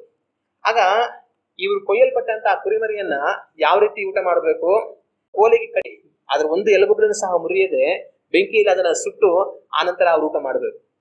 ಆಗ ಆ ಕುರಿಮರಿ ಯಾವ ರೀತಿ ಕೋಲುಗಳಿಗೆ ಕಟ್ಟಲ್ಪಟ್ಟಿತೋ, ಭೂಮಿಗೂ ಆಕಾಶಕ್ಕೂ ಮಧ್ಯದಲ್ಲಿ ತೂಗಾಡಿತೋ, ಅದೇ ರೀತಿಯಾಗಿ ಯೇಸು ಕ್ರಿಸ್ತನು ನನಗಾಗಿ ನಿಮಗಾಗಿ ಶಿಲುಬೆಯಲ್ಲಿ ತೂಗಾಡಿದನು. ಬೆಂಕಿಯಿಂದ ಅದನ್ನ ಸುಡುವಾಗ ಕೋಲುಗಳಿಗೆ ಕಟ್ಟಿ ಕೆಳಗಡೆ ಬೆಂಕಿ ಹಾಕಿ ಅದನ್ನ ಗಾಳಿಯಲ್ಲಿ ನೆಲೆಸಿ ಸುಡಬೇಕು, ಎಲ್ಲ ಒಂದೇ ಸಲ ಸುಡಬೇಕು ಅಂತಂದ್ರೆ. ಅದೇ ರೀತಿಯಾಗಿ ಯೇಸು ಕ್ರಿಸ್ತನು ಶಿಲುಬೆಯಲ್ಲಿ ನನಗಾಗಿ ನಿಮಗಾಗಿ ತೂಕ ಹಾಕಲ್ಪಟ್ಟನು. ಮತ್ತೆ ಇನ್ನೊಂದು, ಅದು ಬೆಂಕಿಯ ಸುಡಲ್ಪಡಬೇಕು. ಅದೇ ರೀತಿಯಾಗಿ ಯೇಸು ಕ್ರಿಸ್ತನು ನನ್ನ ನಿಮ್ಮ ಪಾಪದ ನಿಮಿತ್ತವಾಗಿ ಉಂಟಾದಂತ ದೇವರ ಕೋಪಾಗ್ನಿಯಲ್ಲಿ ಶಿಲುಬೆಯಲ್ಲಿ ಬಾಧೆಪಟ್ಟನು. ಬೆಂಕಿ ಹಾಕಿ ಸುಡ್ತಾರವಾಗ ಆ ಮಾಂಸ ಎಲ್ಲ ಆ ಬೆಂಕಿ ಹಬೆಗೆ ಬೇಯ್ದೋಗುತ್ತೆ. ಅಂದ್ರೆ ಆ ಬೆಂಕಿನ ಅದು ಅನುಭವಿಸುತ್ತೆ, ಆ ಬೆಂಕಿಯಿಂದ ಬರುವಂತ ನೋವನ್ನ ಆ ಮಾಂಸ ಎದುರಿಸುತ್ತೆ. ಅದೇ ರೀತಿಯಾಗಿ ಯೇಸು ಕ್ರಿಸ್ತನು ನನ್ನ ನಿಮ್ಮ ಪಾಪದ ನಿಮಿತ್ತವಾಗಿ ಉಂಟಾದಂತ ದೇವರ ಕೋಪಾಗ್ನಿ ಎನ್ನುವಂತ ಬೆಂಕಿಯಿಂದ ತಾನು ಬಾಧಿಸಲ್ಪಟ್ಟನು. ಶಿಲುಬೆಯಲ್ಲಿ ದೇವರ ಕೋಪಾಗ್ನಿಯನ್ನ ಆತನು ನನಗಾಗಿ ನಿಮಗಾಗಿ ತೆಗೆದುಕೊಂಡನು. ಮತ್ತೆ ಇನ್ನೊಂದು, ಆ ಒಂದು ಕುರಿಯ ಒಂದು ಎಲುಬಾದರೂ ಮುರಿಯಲ್ಪಡಬಾರದು ಅಂತ ದೇವರು ಹೇಳಿದ್ರು.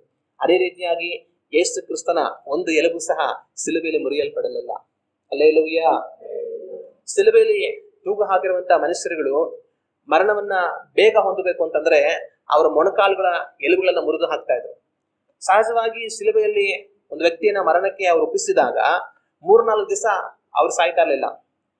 ಕಡಿಮೆ ಅಂದ್ರೆ 2 ದಿವಸನಾದ್ರೂ ಇರ್ತಾ ಇದ್ರು, 3-4 ದಿವಸ ಕೂಡ ಇರ್ತಾ ಇದ್ರು.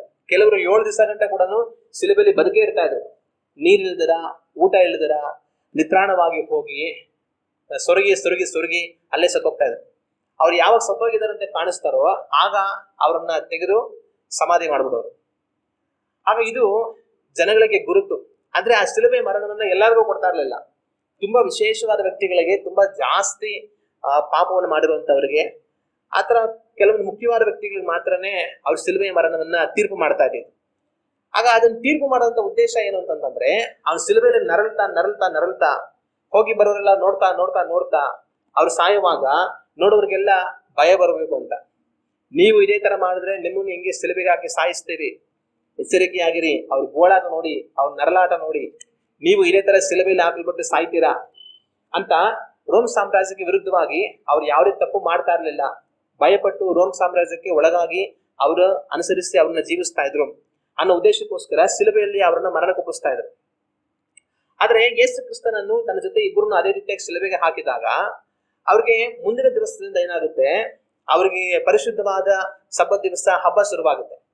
ಆ ಹಬ್ಬದ ದಿನಗಳಲ್ಲಿ ದೇಶದಲ್ಲಿ ಆ ಮರಗಳ ಮೇಲೆ ಸಭೆಗಳು ತೂಕ ಹಾಕಲ್ಪಟ್ಟಿರುವಂತದ್ದು ಹಬ್ಬವನ್ನು ಒಲೆಗಡಿಸುತ್ತೆ. ಅದರಿಂದ ಇರಬಾರ್ದು ಅಂತ ಹೇಳಿ ಬೇಗ ಅವ್ರನ್ನ ಮೊಣಕಾಲನ್ನ ಒಡೆಸಿ ಅವ್ರನ್ನ ತೆಗೆಸ್ಬಿಡು, ಅವ್ರನ್ನ ಸಾಯಿಸ್ಬಿಟ್ಟು ತೆಗೆಸ್ಬಿಡು ಅಂತ ಇವ್ರು ಹೋಗಿ ಅವ್ರು ಪಿಲಾತನ ಹತ್ರ ಕೇಳ್ಕೊಳ್ತಾರೆ. ಆಗ ಅವ್ರು ಬೇಗ ಸಾಯ್ಬೇಕು ಅಂತ ಹೇಳಿ ಏನ್ ಮಾಡ್ತಾ ಇದ್ರು, ಅವ್ರು ಶಿಲುಬೆಯಲ್ಲಿ ಇರುವಾಗ ಬಂದು ಸುದ್ದಿ ತಗೊಂಡು ಮಂಡಿಗಳಿಗೆ ಹೊಡೆಯೋರು. ಮಂಡಿಗಳು ಹೊಡೆದಾಗ ಮಂಡಿಗಳು ಮೂಳೆಗಳು ಮುರಿದಾಗೋದು. ಮುರಿದೋದ್ರೆ ಏನಾಗುತ್ತೆ ಅಂತಂದ್ರೆ ಅವ್ರಿಗೆ ಕಾಲುಗಳಿಗೆ ಇನ್ನ ಬಲ ಇರ್ತಾ ಇರ್ಲಿಲ್ಲ. ಆ ಕಾಲುಗಳಿಗೆ ಬಲ ಇಲ್ಲದಿರುವಾಗ ಅವರು ಇನ್ನ ಶರೀರದ ತೂಕವನ್ನೆಲ್ಲ ಅವ್ರು ಯಾವ್ದ್ರಲ್ಲಿ ಹಿಡ್ಕೊಳ್ಬೇಕು, ಬರೀ ಕೈಗಳಲ್ಲಿ ಹಿಡಿಬೇಕು. ಕೈಗಳಿಗೆ ಮೊಳೆ ಹೊಡೆದ್ಬಿಟ್ಟಿರ್ತಾರೆ, ಕೈಗಳ ತೂಕದಲ್ಲಿ ನೇತಾಡ್ತಾ ಇರ್ತಾರೆ. ಈಗ ನಿಮ್ ಕೈಯಲ್ಲಿ ಎಷ್ಟೊತ್ತು ಅವ್ರ ಶರೀರದ ತೂಕವನ್ನು ತಡೆಯೋದಕ್ಕಾಗುತ್ತೆ, ಜಾಸ್ತಿ ತಡೆಯೋದಕ್ಕಾಗೋದಿಲ್ಲ, ಉಸಿರಾಡೋದಕ್ಕಾಗೋದಿಲ್ಲ. ಆಗ ಉಸಿರುಗಟ್ಟಿ ಏನಾಗ್ತಾರೆ, ಬೇಗ ಸತ್ತೋಗ್ತಾರೆ. ಆಗ ಈ ರೀತಿ ಮಾಡೋದಕ್ಕೋಸ್ಕರ ಅವ್ರು ಬೇಗ ಸತ್ತೋಗ್ಲಿ ಅಂತ ಯೇಸು ಕ್ರಿಸ್ತನ ಎಡಗಡೆಯಲ್ಲಿ ಬಲಗಡೆ ಇದ್ದಂತವ್ರಿಗೆ ಸುದ್ದಿಯಲ್ಲಿ ಹೊಡೆದು ಅವ್ರ ಮಂಡಿಯ ಮೂಳೆಗಳನ್ನ ಮುರಿದಾಕಿ ಅವರು ಉಸಿರುಗಟ್ಟಿ ಸಾಯೋ ತರ ಮಾಡಿದ್ರು. ಆದ್ರೆ ಯೇಸು ಕ್ರಿಸ್ತನ ಹತ್ರ ಬರ್ತಾರೆ ತನ್ನ ಮೊಣಕಾಲನ್ನು ಮುರಿದು ಹಾಕೋಣ ಅಂತ. ಆದ್ರೆ ಅಷ್ಟೊತ್ತಿಗಾಗ್ಲೇ ತಾನು ಪ್ರಾಣವನ್ನು ಒಪ್ಪಿಸಿ ಕೊಟ್ಟಿದ್ದ ಅನ್ನೋದನ್ನ ನೋಡಿ ಈಟಿಲಿ ಚುಚ್ತಾರೆ. ಚುಚ್ಚಿದಾಗ ತಾನು ಸತ್ತೋಗಿರೋಂಥದ್ದು ಗೊತ್ತಾಗುತ್ತೆ ಅಂತ ಹೇಳಿ. ಅಂದ್ರೆ ಬದುಕಿದ್ರೆ ಏನಾಗುತ್ತೆ, ಈಟಿಯಲ್ಲಿ ಚುಚ್ಚಿದಾಗ ಸ್ಪಂದನೆ ಕೊಡ್ತಾರೆ. ನೋವಾದಾಗ ಅಂತಾರೆ, ಇಲ್ಲ ಏನನ್ನ ಮಾಡ್ತಾರೆ. ಆಗ ಏನು ಸ್ಪಂದನೆ ಬರೆದಿರುವಾಗ ತಾನು ಸತ್ತೋಗಿದ್ದಾನೆ ಅನ್ನೋದು ಅವ್ರಿಗೆ ಗೊತ್ತಾಗುತ್ತೆ ಅವ್ರಿಗೆ.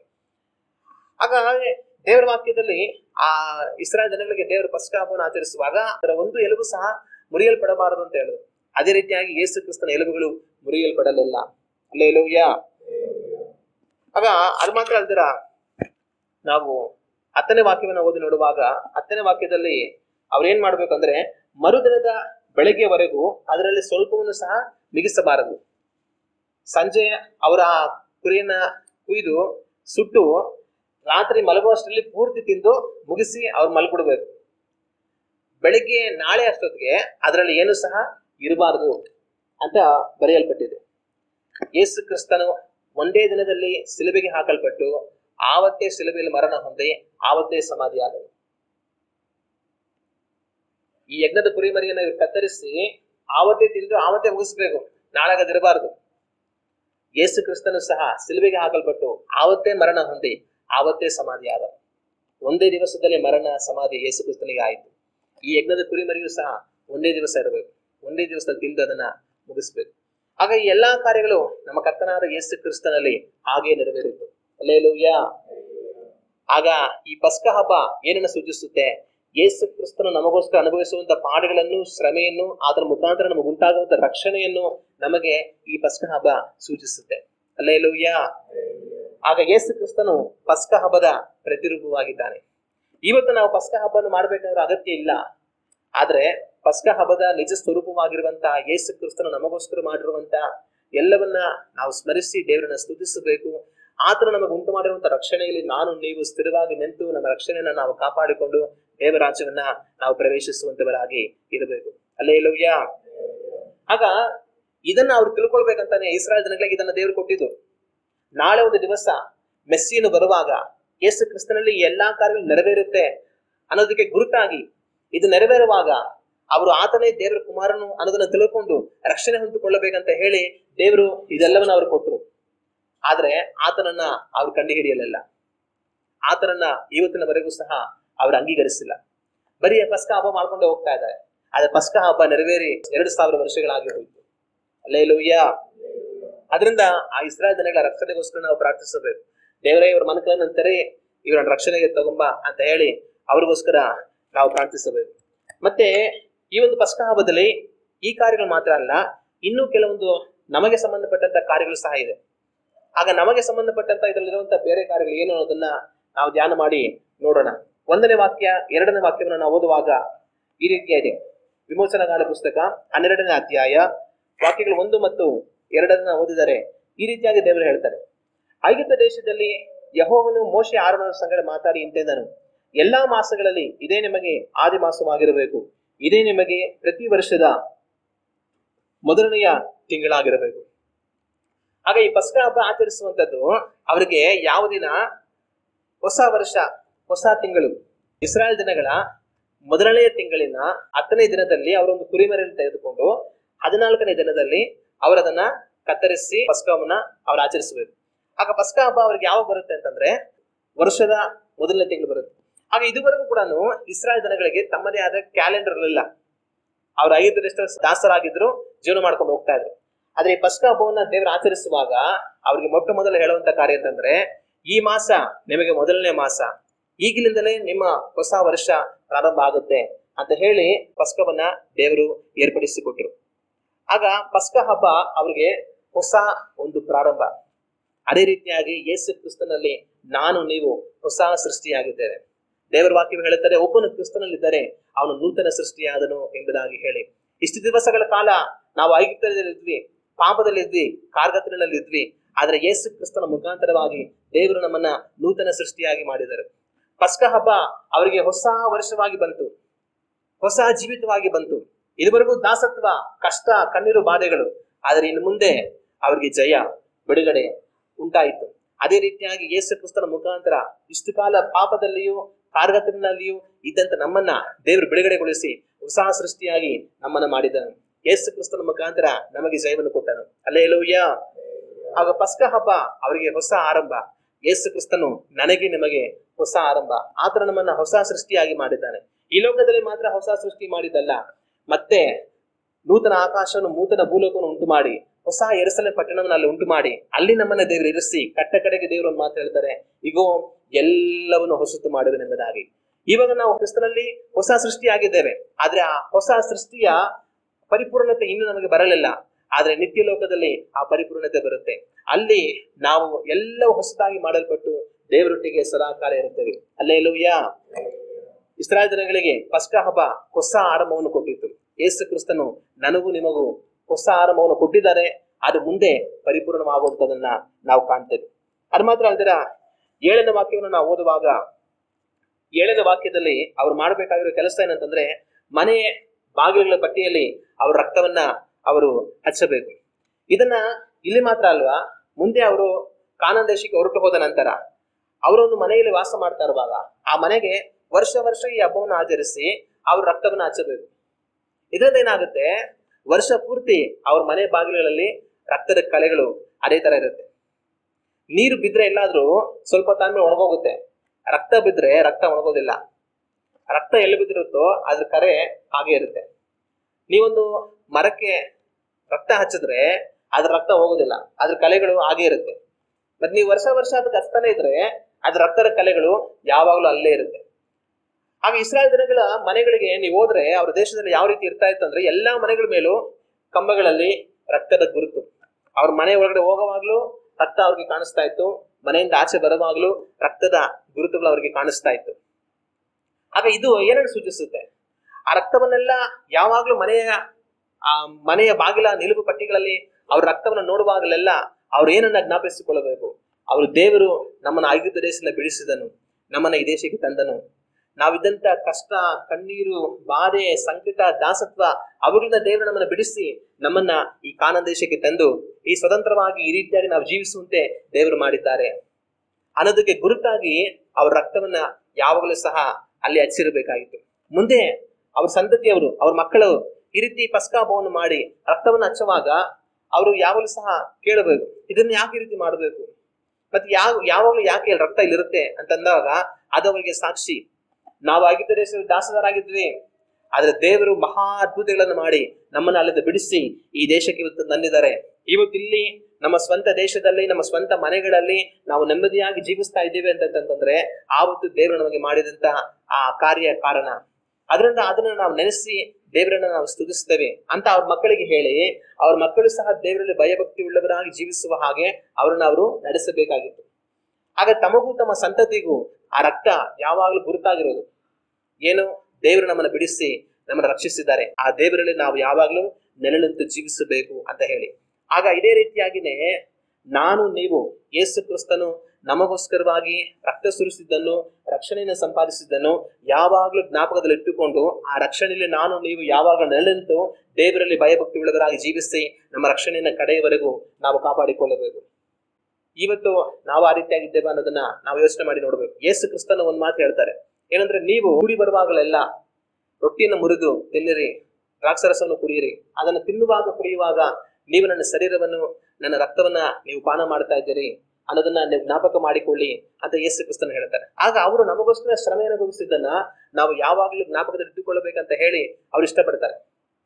ಇವತ್ತು ನಮಗೆ ಅದು ತಿಂಗಳಿಗೊಂದ್ಸರಿ ಮಾತ್ರ ಕಾಣಿಸ್ತಾ ಇರ್ಬೋದು, ಆದ್ರೆ ದೇವರ ಉದ್ದೇಶ ನಾವು ತಿಂಗಳಿಗೊಂದ್ಸರಿ ಅದನ್ನ ಜ್ಞಾಪಕ ಮಾಡ್ಕೊಳ್ಬೇಕು ಅನ್ನೋದು ಆಗಿರಲಿಲ್ಲ.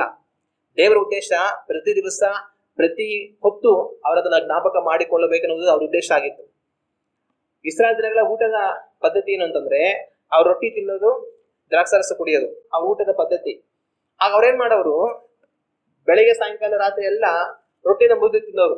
ಆಗ 3 ಹೊತ್ತು ಅವ್ರು ತಿನ್ನುವಾಗ್ಲೂ ಕೂಡ ಒಂದೊಂದ್ಸರಿ ರೊಟ್ಟಿ ಅವ್ರ ಕೈಲಿ ಮುರಿಯುವಾಗ್ಲೂ ಕೂಡ ಯೇಸು ಕ್ರಿಸ್ತನ ಶರೀರ ನನಗಾಗಿ ಈ ತರ ಮುರಿಯಲ್ಪಟ್ಟಿತ್ತು, ಯೇಸುವೇ ಸ್ತೋತ್ರ ಅಂತ ನೆನೆಸಿ ದೇವರನ್ನು ಸ್ತುತಿಸಿ ತಿಂತಾ ಇದ್ರು. ದ್ರಾಕ್ಷಾರಸವನ್ನು ಒಂದು ಸಾರಿ ಅವರು ಪಾತ್ರೆಯಲ್ಲಿ ತಗೊಂಡು ಕುಡಿಯುವಾಗ್ಲೂ ಅದರ ಬಣ್ಣ ಕೆಂಪಗೆ ಕಾಣಿಸುವಾಗ ಯೇಸುವಿನ ರಕ್ತ ಇದೇ ರೀತಿ ನನಗೋಸ್ಕರ ಸುರಿಸಲ್ಪಟ್ಟಿತ್ತು, ದೇವರೇ ಸ್ತೋತ್ರ ಅಂತ ನೆನೆಸ್ಕೊಂಡು ಅದನ್ನ ಕುಡಿತಾ ಇದ್ರು. ಇವತ್ತು ನಾವು ಸಭೆಯಲ್ಲಿ ತಿಂಗಳಿಗೊಂದ್ಸರಿ ಅದನ್ನ ಮಾಡ್ತೇವೆ, ಆದ್ರೆ ಯೇಸು ಕ್ರಿಸ್ತನ ಉದ್ದೇಶ ಅದು ಪ್ರತಿ ದಿವಸ ಪ್ರತಿ ಹೊತ್ತು ಅವರಿಗೆ ನೆನಪಿಸುವಂತದ್ದಾಗಿತ್ತು. ಆಗ ನಾನು ನೀವು ಒಂದು ತಿಂಗಳಿಗೆ ಮಾತ್ರ ಅಂತಲ್ಲ, ಪ್ರತಿದಿನ ಪ್ರತಿ ಗಳಿಗೆ ಯೇಸು ಕ್ರಿಸ್ತನ ಮುಖಾಂತರ ದೇವರು ನಮಗೆ ಕೊಟ್ಟಿರುವಂತ ರಕ್ಷಣೆಯನ್ನ ನಾವು ನೆನೆಸಿ ದೇವರನ್ನ ಸ್ತುತಿಸಿ ಆ ರಕ್ಷಣೆಯಲ್ಲಿ ನಾವು ನೆಲೆನಿಂತು ಜೀವಿಸ್ತಾ ಇದ್ದೇವೆ ಅನ್ನೋದನ್ನ ಪ್ರತಿ ದಿನವನ್ನ ವಿಚಾರಿಸಿಕೊಂಡು ನಾವು ದೇವರ ರಕ್ಷಣೆಯಲ್ಲಿ ನಡೆಯುವಂತವರಾಗಿ ಇರಬೇಕು.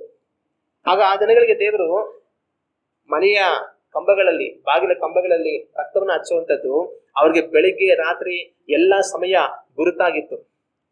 ಅದೇ ರೀತಿ ಯೇಸು ಕ್ರಿಸ್ತನ ರಕ್ತ, ಅದರ ಶ್ರಮೆ ನಮಗೆ ಯಾವಾಗಲೂ ಗುರುತಾಗಿ ನಮಗೆ ಜ್ಞಾಪಕದಲ್ಲಿ ಇರಬೇಕು. ಅದು ಮಾತ್ರ ಅಲ್ದಿರ ನಾವು ದೇವರ ವಾಕ್ಯ ನೋಡುವಾಗ 8ನೇ ವಾಕ್ಯದಲ್ಲಿ ಅವರು ಬೆಂಕಿಯಿಂದ ಸುಟ್ಟು ಕುರಿಯನ್ನ ತಿನ್ನಬೇಕಂತೇನೆ. ಅವ್ರ ಬೆಂಕಿಯಿಂದ ಸುಟ್ಟು ಆ ಕುರಿಮರಿಯನ್ನ ಅವರು ತಿನ್ನಬೇಕು.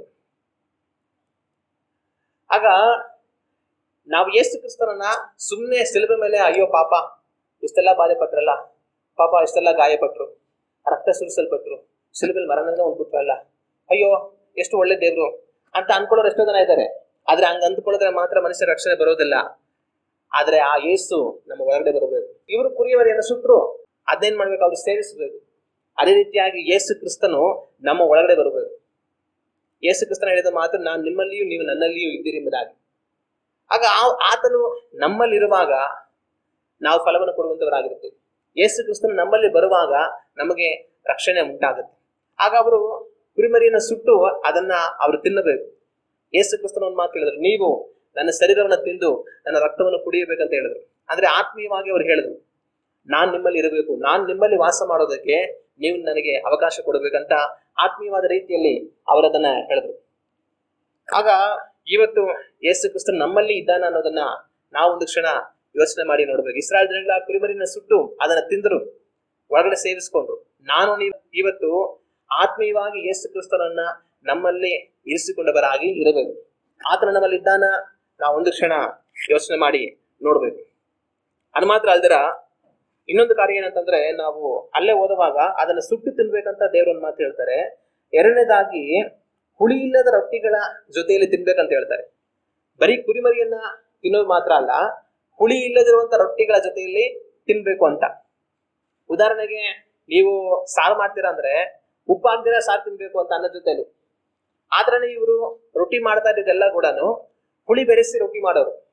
ಅವರು ಊಟ ಮಾಡೋ ಪದ್ಧತಿ ಅದೇ ತರನೇ. ಆದ್ರೆ ಈಗ ದೇವ್ರು ಹೇಳ್ತಾರೆ, ಹುಳಿ ಇಲ್ಲದಿರುವಂತ ರೊಟ್ಟಿಯನ್ನ ಮಾಡ್ಕೊಂಡು ನೀವು ತಿನ್ಬೇಕು ಅಂತ ಹೇಳ್ತಾರೆ. ಆಗ ಹುಳಿ ಏನನ್ನ ಸೂಚಿಸುತ್ತೆ ಅಂತಂದ್ರೆ ಪಾಪವನ್ನ ಸೂಚಿಸುತ್ತೆ. ಯೇಸು ಕ್ರಿಸ್ತನ ಶಿಷ್ಯಂದ್ರಿಗೆ ಹೇಳೋ ಮಾತು, ಫರಿಸಾಯರ ಹುಳಿ ಹಿಟ್ಟಿನ ವಿಷಯದಲ್ಲಿ ಎಚ್ಚರಿಕೆಯಾಗಿರಿ ಅಂತ ಹೇಳಿದ್ರು. ಶಿಷ್ಯಂದ್ರ ಅಂದ್ರೆ ಏನ್ ಅನ್ಕೊಂತಾರೆ, ಓ ನಮ್ಮ ಹತ್ರ ರೊಟ್ಟಿ ಇಲ್ವಲ್ಲ ಅದ್ರ ಬಗ್ಗೆ ಹೇಳ್ತಾ ಇದ್ರೆ ಅವ್ರು ಅನ್ಕೊಂಡ್ಬಿಡ್ತಾರೆ. ಆಗ ಯೇಸು ಕ್ರಿಸ್ತನ ಹೇಳ್ತಾರೆ, ನಾನು ನಿಮ್ಮ ಹತ್ರ ರೊಟ್ಟಿ ಇಲ್ಲ ಅನ್ನೋದ್ರ ಬಗ್ಗೆ ಹೇಳಿಲ್ಲ, ಆದ್ರೆ ಫರಿಸಾಯರುಗಳು ಕಳ್ಳ ಉಪದೇಶದ ವಿಷಯದಲ್ಲಿ ಎಚ್ಚರಿಕೆಯಾಗಿರಿ ಅಂತ ಅವ್ರು ಹೇಳಿದ್ರು. ಆಗ ಹುಳಿ ಏನನ್ನ ಸೂಚಿಸುತ್ತೆ ಅಂತಂದ್ರೆ ಪಾಪವನ್ನ ಸೂಚಿಸುತ್ತೆ. ಆಗ ಈ ಜನಗಳು ರೊಟ್ಟಿಯನ್ನು ತಿನ್ಬೇಕು. ಆ ಕುರಿಮರಿಯ ಜೊತೆಯಲ್ಲಿ ಯಾವ ತರ ರೊಟ್ಟಿ ತಿನ್ಬೇಕು, ಹುಳಿ ಇಲ್ಲದಿರುವಂತ ರೊಟ್ಟಿಯನ್ನು ತಿನ್ನಬೇಕು. ಆಗ ನಾನು ನೀವು ಯೇಸು ಕ್ರಿಸ್ತನನ್ನ ನಮ್ಮಲ್ಲಿ ಅಂಗೀಕರಿಸಿ ನಾವು ಹುಳಿ ಇಲ್ಲದವರಾಗಿ ಪಾಪವಿಲ್ಲದವರಾಗಿ ಜೀವಿಸುವವರಾಗಿ ಇರಬೇಕು. ಹಲ್ಲೆಲೂಯ. ಆಗ ಪರಿಶುದ್ಧರಾಗಿ ಜೀವಿಸುವುದಕ್ಕೆ ನಮ್ಮನ್ನು ನಾವು ಒಪ್ಪಿಸಿಕೊಡಬೇಕು. ಎರಡನೇದಾಗಿ ದೇವ್ರು ಇನ್ನೊಂದೇನು ಹೇಳ್ತಾರೆ ಅಂತಂದ್ರೆ, ಹುಳಿ ಇಲ್ಲದ ರೊಟ್ಟಿಗಳ ಮತ್ತು ಕಹಿಯಾದ ಪಲ್ಯಗಳ ಸಂಗಡ ಊಟ ಮಾಡಬೇಕು ಅಂತ ಹೇಳ್ತಾರೆ.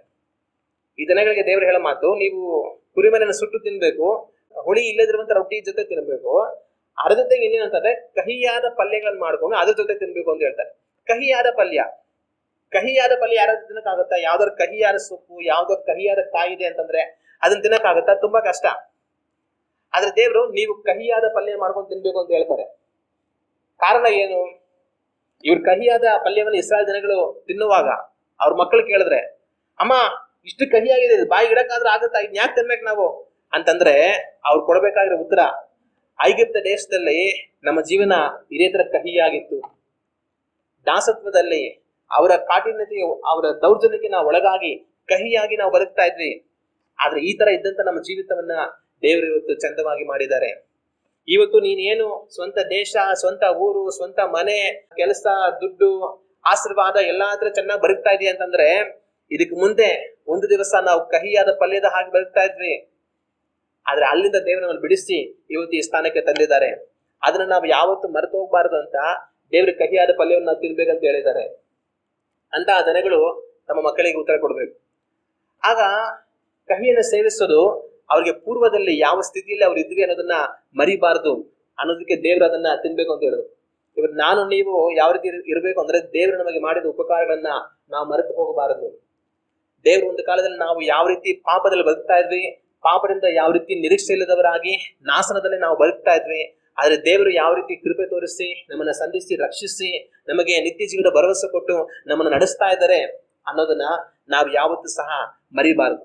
ಅದಕ್ಕಾಗಿ ನಾವು ದೇವರನ್ನ ಸ್ತುತಿಸಿ ಅವರನ್ನ ಮಹಿಮೆ ಪಡಿಸಬೇಕು. ಮತ್ತೆ ಇನ್ನೊಂದು ಆ ಕಹಿ ಇನ್ನೊಂದು ಏನನ್ನು ಸೂಚಿಸುತ್ತೆ ಅಂತಂದ್ರೆ, ಕ್ರಿಸ್ತನನ್ನ ಹಿಂಬಾಲಿಸಿ ನಾವು ಹೋಗುವಾಗ ಏನೇ ಕಹಿ ನಮಗೆ ಎದುರಾದರೂ ಸಹ ಅದನ್ನು ಸಹಿಸಿಕೊಂಡು ನಾವು ಮುನ್ನಡೆಯುವಂತವರಾಗಿರಬೇಕು. ಕ್ರಿಸ್ತನಲ್ಲಿ ನಮಗೆ ಹಿಂಸೆಗಳು, ಹೋರಾಟಗಳು, ಸಂಕಟಗಳು, ಬಾಧೆಗಳು ಬರಬಹುದು. ಆದ್ರೆ ಪ್ರತಿ ದಿವಸ ನಮ್ಮ ಸಿಲುಬೆಯನ್ನು ನಾವು ಹೊತ್ತು ಕಡೆಯವರೆಗೆ ಹೋಗಬೇಕು ಅನ್ನೋದಕ್ಕೆ ಗುರುತಾಗಿ ದೇವರು ಕಹಿಯ ಪಲ್ಯವನ್ನ ನೀವು ಆ ಒಂದು ರೊಟ್ಟಿಗಳ ಜೊತೆ, ಆ ಮಾಂಸದ ಜೊತೆ ತಿನ್ನಿರಿ ಅಂತ ಹೇಳೋದನ್ನ ನಾವು ಕಾಣ್ತೇವೆ. ಮತ್ತೆ ಅದ್ ಮಾತ್ರ ಅದರ 10ನೇ ವಾಕ್ಯವನ್ನು ನಾವು ಓದುವಾಗ 10ನೇ ವಾಕ್ಯದಲ್ಲಿ ಮರುದಿನದ ಬೆಳಗಿನವರೆಗೂ ಅದರಲ್ಲಿ ಸ್ವಲ್ಪದನ್ನಾದರೂ ಮಿಗಿಸಬಾರದಂತ ಬರೆಯಲ್ಪಟ್ಟಿದೆ. ಅದಕ್ಕೆ ಅರ್ಥ ಏನು ಅಂತಂತಂದ್ರೆ, ನಾಳೆ ನಾನು ಯೇಸು ಕ್ರಿಸ್ತನನ್ನ ನಂಬುತ್ತೀನಿ ಅಂತಂದ್ರೆ ರಕ್ಷಣೆ ಇಲ್ಲ. ಅನೇಕರು ಸುವಾರ್ತೆಯನ್ನು ಕೇಳ್ತಾರೆ, ಎಲ್ಲ ಇಷ್ಟ ಆಗುತ್ತೆ ಅವ್ರಿಗೆ. ಆದ್ರೆ ಅವ್ರೇನ್ ಹೇಳ್ತಾರೆ ಅಂದ್ರೆ, ದೇವ್ರು ತುಂಬಾ ಒಳ್ಳೆಯವನು, ಆದ್ರೂ ನಾನು ಇವತ್ತು ದೇವ್ರು ನಂಬೋದಿಲ್ಲ, ನಾನು ನಾಳೆ ದೇವ್ರು ನಂಬ್ತೀನಿ. ನಾನು ಇನ್ನ ಏನೋ ಸರಿ ಹೋಗ್ಬೇಕು ನನ್ನಲ್ಲಿ, ನಾನು ನಾಳೆ ಸರಿ ಮಾಡ್ಕೊಂಡು ಆಮೇಲೆ ದೇವ್ರು ನಂಬ್ತೀನಿ. ಇನ್ನೂ ಸ್ವಲ್ಪ ಟೈಮ್ ಹೋಗ್ಲಿ, ಆಮೇಲೆ ನಾನು ಒಳ್ಳೆನಾಗ್ತೀನಿ, ಆಮೇಲೆ ನಾನು ಚರ್ಚಿಗೆ ಬರ್ತೀನಿ, ಆಮೇಲೆ ನಾನು ಬೈಬಲ್ ಓದ್ತೀನಿ ಅಂತ ಅನ್ಕೊಂಡು ರಕ್ಷಣೆ ಹೊಂದುವಂತ ಅವಕಾಶವನ್ನು ಮುಂದೆ ಹಾಕಿ ಹೋಗ್ತಾ ಇರ್ತಾರೆ. ಆದ್ರೆ ಯೇಸು ಕ್ರಿಸ್ತನಲ್ಲಿ ರಕ್ಷಣೆ ಹೊಂದಬೇಕಂದ್ರೆ ಇವತ್ತೇ ಒಳ್ಳೆಯ ದಿವಸ, ಇವತ್ತೇ ರಕ್ಷಣೆಯ ದಿವಸ, ಇವತ್ತೇ ದೇವರು ನಮಗೆ ಕೊಡುವಂತ ಅವಕಾಶವನ್ನು ನಾವು ಸ್ವೀಕರಿಸಿ ನಮ್ಮ ಪಾಪಗಳಿಂದ ಮನೆ ತಿರುಗಿ ಯೇಸು ಕ್ರಿಸ್ತನ ಮುಖಾಂತರ ದೇವ್ರಿಗೆ ಒಪ್ಪಿಸ್ಕೊಟ್ಟು ರಕ್ಷಣೆಯಲ್ಲಿ ಜೀವಿಸಬೇಕು. ಆದ್ರೆ ನಾಳೆ ನಾನು ದೇವ್ರು ನಂಬ್ತೀನಿ, ನಾಳೆ ನಾನು ಪಾಪದಿಂದ ಮನೆ ತಿರುಗ್ತೀನಿ, ನಾಳೆ ದೇವ್ರ ಬಳಿಗೆ ಬರ್ತೀನಿ ಅಂತಂದ್ರೆ ಆ ನಾಳೆ ಬರೆದಿರೋ ಹೋಗ್ಬೋದು, ನಿನ್ನ ಆತ್ಮ ನಷ್ಟಪಟ್ಟು ಹೋಗ್ಬೋದು. ಅದರಿಂದ ನಾಳೆವರೆಗೆ ಅದರಲ್ಲಿ ಏನನ್ನು ಮಿಗಿಸಬಾರದು, ಇವತ್ತೇ ಎಲ್ಲವನ್ನ ತಿಂದು ಮುಗಿಸಬೇಕಂತ ದೇವರ ಜನಗಳಿಗೆ ಹೇಳಿದರು. ಯೇಸು ಕ್ರಿಸ್ತನಲ್ಲಿ ನಾಳೆ ನಾನು ದೇವ್ರು ನಂಬ್ತೀನಿ ಅಂತಂದ್ರೆ ನಾವು ಮೋಸ ಹೋಗ್ತೀವಿ. ಇವತ್ತೇ ಯೇಸು ಕ್ರಿಸ್ತನಲ್ಲಿ ವಿಶ್ವಾಸ ಇಟ್ಟು ಪಾಪದಿಂದ ಮನೆ ತಿರುಗಿ ದೇವ್ರಿಗೆ ಒಪ್ಪಿಸ್ಕೊಟ್ಟು ರಕ್ಷಣೆ ಹೊಂದಬೇಕು. ಹಲ್ಲೆಲೂಯಾ. ಅದ್ ಮಾತ್ರ ಅದರ 11ನೇ ವಾಕ್ಯವನ್ನು ನಾವು ಓದುವಾಗ 11ನೇ ವಾಕ್ಯದಲ್ಲಿ ಈ ರೀತಿಯಾಗಿದೆ, ಆ ಭೋಜನವನ್ನು ಮಾಡಬೇಕಾದ ಕ್ರಮ ಹೇಗೆಂದರೆ, ನೀವು ನಡುವನ್ನು ಕಟ್ಟಿ ಕೆರವನ್ನು ಮೆಟ್ಟಿಕೊಂಡು ಕೋಲು ಹಿಡಿದು ತ್ವರೆಯಾಗಿ ಮಾಡಬೇಕು.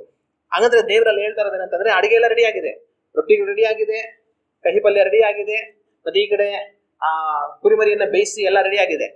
ಈಗ ನೀವು ತಿನ್ಬೇಕು. ಹೆಂಗ್ ತಿನ್ಬೇಕಂತಂದ್ರೆ, ಬನ್ನಿ ಎಲ್ಲ ಕುತ್ಕೊಳ್ಳಿ, ಆರಾಮಾಗಿ ದೇವರೇ ಸ್ತೋತ್ರ ಅಂದ್ಬಿಟ್ಟು ಚೆನ್ನಾಗಿ ತಿನ್ನೋಣ ಅನ್ನೋ ತಿನ್ನೋದಲ್ಲ. ನೀವು ನಡು ಕಟ್ಕೊಂಡು ಅಂತಂದ್ರೆ, ಆ ಕಾಲದಲ್ಲಿ ಯಾರೊಬ್ಬರು ಮನೆಯಿಂದ ಆಚೆ ಹೋಗ್ಬೇಕು, ಎಲ್ಗೋ ಹೋಗ್ಬೇಕು, ಪ್ರಯಾಣ ಮಾಡ್ಬೇಕು ಅಂತಂತಂದ್ರೆ ನಡು ಕಟ್ಕೊಳ್ಳೋರು. ನಡು ಕಟ್ಕೊಂಡು ಚಪ್ಲಿ ಹಾಕೊಂಡು ನೀವು ಕೋಲ್ನ ಕೈಯಲ್ಲಿ ಹಿಡ್ಕೊಂಡು ತಿನ್ಬೇಕು ಅಂತ ಹೇಳುದು. ಈ ಕೈಯಲ್ಲಿ ಕೋಲ್ ಹಿಡ್ಕೊಂಡು ಈ ಕೈಯಲ್ಲಿ ತಿಂತಾ ಇರ್ಬೇಕು ಅಂತ ಅನ್ಬಿಟ್ಟು. ಆಗ ಆ ಕಾಲದಲ್ಲಿ ಪ್ರಯಾಣ ಮಾಡುವಂತವ್ರು ನಡುವನ್ನು ಕಟ್ಟಿಕೊಂಡು ಚಪ್ಲಿ ಹಾಕೊಂಡು ಕೋಲ್ ಹಿಡ್ಕೊಂಡು ಹೋಗೋರು. ಚಪ್ಲಿ ನಾವು ಕೂಡ ಇವತ್ತು ಹಾಕೊಂಡು ಹೋಗ್ತೀವಿ. ನಾವು ಎಲ್ಲರೂ ಆಚೆ ಹೋಗ್ಬೇಕಂತಂದ್ರೆ ಮನೇಲಿರುವಂತ ಬಟ್ಟೆ ಎಲ್ಲ ಹೋಗ್ಬಿಡೋದಿಲ್ಲ, ನಾವು ಹೋಗೋದಕ್ಕೆ ಸರಿಯಾದ ಬಟ್ಟೆ ಹಾಕೊಂಡು ಮನೆಯಿಂದ ಆಚೆ ಹೋಗಿ ನಾವು ಪ್ರಯಾಣ ಮಾಡ್ತೀವಿ. ಅದೇ ತರ ಅವರು ನಡು ಕಟ್ಕೊಂಡು ಹೋಗ್ತಾ ಇದ್ರು. ಮತ್ತೆ ಇನ್ನೊಂದು ಅವ್ರು ಕೋಲ್ ಹಿಡ್ಕೊಂಡು ಹೋಗ್ತಾ ಇದ್ರು. ನಾವಿವತ್ತು ಕೋಲ್ ಹಿಡ್ಕೊಂಡು ಹೋಗೋದಿಲ್ಲ. ಏನಕ್ಕೆ ಅವ್ರು ಕೋಲ್ ಹಿಡ್ಕೊಂಡು ಹೋಗ್ತಾ ಇದ್ರು ಅಂತಂದ್ರೆ, ಒಂದು ಅವ್ರು ಪ್ರಯಾಣ ಮಾಡ್ತಾ ಇರುವಾಗ ಯಾರು ತೋಳ ಬಂತು, ಸಿಂಹ ಬಂತು, ಹುಲಿ ಬಂತು, ಇನ್ನೊಂದು ಯಾವ್ದೋ ಪ್ರಾಣಿ ಬಂತು ಅಂದ್ರೆ ಕೋಲಿಂದ ಓಡಿಸೋದಕ್ಕೆ ಅವರಿಗೆ ಒಂದು ಆಯುಧ ಕೈಯಲ್ಲಿ ಇರ್ತಾ ಇತ್ತು. ಇಲ್ಲಾಂದ್ರೆ ದಾರಿಯಲ್ಲಿ ಹೋಗುವಾಗ ಕಳ್ಳರು ಯಾರಾದ್ರೂ ಬಂದು ಅಂತಂದ್ರೆ ಆ ಕೋಲಿಂದ ಕಳ್ಳರನ್ನ ಹೊಡೆದು ಅವ್ರು ಬೆದರಿಸಿ ಓಡಿಸೋದಕ್ಕೆ ಅವ್ರಿಗೆ ಅವಕಾಶ ಇರ್ತಾ ಇತ್ತು. ಇನ್ನೊಂದು, ಆ ಕಾಲದಲ್ಲಿ ನಂತರ ಇವಾಗ ಮೋಟರ್ ಬೈಕ್ ಎಲ್ಲ ಇರಲಿಲ್ಲ, ಎಲ್ಲರೂ ಹೋಗ್ಬೇಕು ಡರ್ ಅಂತ ಒಬ್ಬರನ್ನ ಅನ್ನೋದಕ್ಕೆ, ಆಗ ನಡ್ಕೊಂಡೇ ಹೋಗ್ಬೇಕಾಗಿತ್ತು. ಆಗ ಕೋಲ್ ಇದ್ರೆ ಏನಾಗುತ್ತೆ, ಆಯಾಸ ಆದಾಗ ಕೋಲ್ ಮೇಲೆ ಸ್ವಲ್ಪ ಹುಡುಕೊಂಡು ನಿಂತ್ಕೊಳ್ಳೋರು. ಇಲ್ಲಾಂದ್ರೆ ಸ್ವಲ್ಪ ದಿನ್ನೆ ಅಪ್ಪು ಬಂತು ಅನ್ನೋವಾಗ ಕೋಲ್ ಇದ್ರೆ ಏನಾಗುತ್ತೆ, ಕೋಲ್ ಹಿಡ್ಕೊಂಡು ಹತ್ತೋದಕ್ಕೆ ಸುಲಭ ಆಗುತ್ತೆ. ಅದರಿಂದ ಏನ್ ಮಾಡೋರು, ಆ ಕಾಲಗಳಲ್ಲಿ ಸಹಜವಾಗಿ ಕೋಲ್ ಹಿಡ್ಕೊಂಡು ಯಾವಾಗ ನಡೆಯೋರು. ಆಗ ದೇವ್ರು ಇವ್ರಿಗೆ ಯಾವ ತರ ಊಟ ಮಾಡ್ಬೇಕು ಅಂತ ಹೇಳ್ತಾ ಇದ್ರೆ ಅಂತಂದ್ರೆ, ಇವಾಗ ಕೆಲವೊಂದ್ಸಲ ನಮ್ಮ ಮನೆಗಳಲ್ಲಿ ನೋಡಿರ್ತೇವೆ, ಮಕ್ಕಳು ಸ್ಕೂಲ್ಗೆ ಹೋಗ್ಬೇಕಂತ ಟೈಮ್ ಆಗ್ಬಿಟ್ಟಿರುತ್ತೆ, ಫುಲ್ ರೆಡಿ ಆಗ್ಬಿಟ್ಟಿರ್ತಾರೆ, ಶೂ ಹಾಕೊಂಡ್ಬಿಟ್ಟಿರ್ತಾರೆ, ಚಡ್ಡಿ ಶರ್ಟು ಟೈ ಬೆಲ್ಟು ಬ್ಯಾಗು ಎಲ್ಲ ಹಾಕೊಂಡ್ಬಿಟ್ಟಿರ್ತಾರೆ, ತಿಂದಿರೋದಿಲ್ಲ. ಇನ್ ಗಾಡಿ ಬಂದ್ಬಿಡುತ್ತೆ ಹೋಗ್ಬೇಕು ಅಂತ ಇರ್ತಾರೆ. ಅಮ್ಮ ಸ್ವಲ್ಪ ತಿನ್ಬಿಡು ಅಂತ ಇರ್ತಾರೆ. ಹಾಗೇನ್ ಮಾಡ್ತಾ ಇರ್ತಾರೆ, ಅರ್ಜೆಂಟ್ ಆಗಿ ಬಾಯಿಗೆ ತುರ್ತಾ ಇರ್ತಾರೆ, ತಿನ್ನು ಗಾಡಿ ಬಂದ್ಬಿಡುತ್ತೆ ಅಂತ ತಂದು ಎಲ್ಲ ರೆಡಿ ಆಗ್ಬಿಟ್ಟು ಇನ್ನೇನು ಹೋಗ್ಬೇಕನ್ನೋ ಟೈಮಲ್ಲಿ ಗಪ್ಪ ಅಂತ ತಿನ್ಬಿಟ್ಟು ಹಂಗೆ ಗಾಡಿ ಒಂದನ್ನು ಓಡಾಗ್ಬಿಡ್ತಾರೆ. ದೇವ್ರ ಇಸ್ರಾಯೇಲ್ ಜನಗಳಿಗೆ ಪಸ್ಕ ಊಟನ ಹಿಂಗೆ ಮಾಡ್ಬೇಕು ಅಂತ ಹೇಳಿದ್ರು. ಈಗ ತಿನ್ಬಿಟ್ಟು ಇನ್ನು ಓಡಾಗ್ಬೇಕು, ಆತರ ರೆಡಿಯಾಗಿ ಆತರ ತಿನ್ಬೇಕು ಅಂತ ಹೇಳಿದ್ರು. ಏನಕ್ಕೆ ಹಂಗೆ ಹೇಳಿದ್ರು ಅಂತಂದ್ರೆ, ಇದು ತಿಂದ ಮೇಲೆ ನೆಕ್ಸ್ಟ್ ಅವರು ಐಕ್ಯತ ದೇಶ ಬಿಟ್ಟು ಕಾನಾನ್ ದೇಶಕ್ಕೆ ಹೋಗ್ಬಿಡ್ತಾರೆ. ಕುರಿಯನ್ನು ಯಜ್ಞ ಮಾಡಿ ಎಲ್ಲ ಮಾಡಿ ತಿಂದು ಮುಗಿಸುವಷ್ಟು ಏನಾಗುತ್ತೆ, ದೇವರು ಆ ದೇಶವನ್ನ ಸಂಹರಿಸೋದಕ್ಕೆ ಬರ್ತಾರೆ.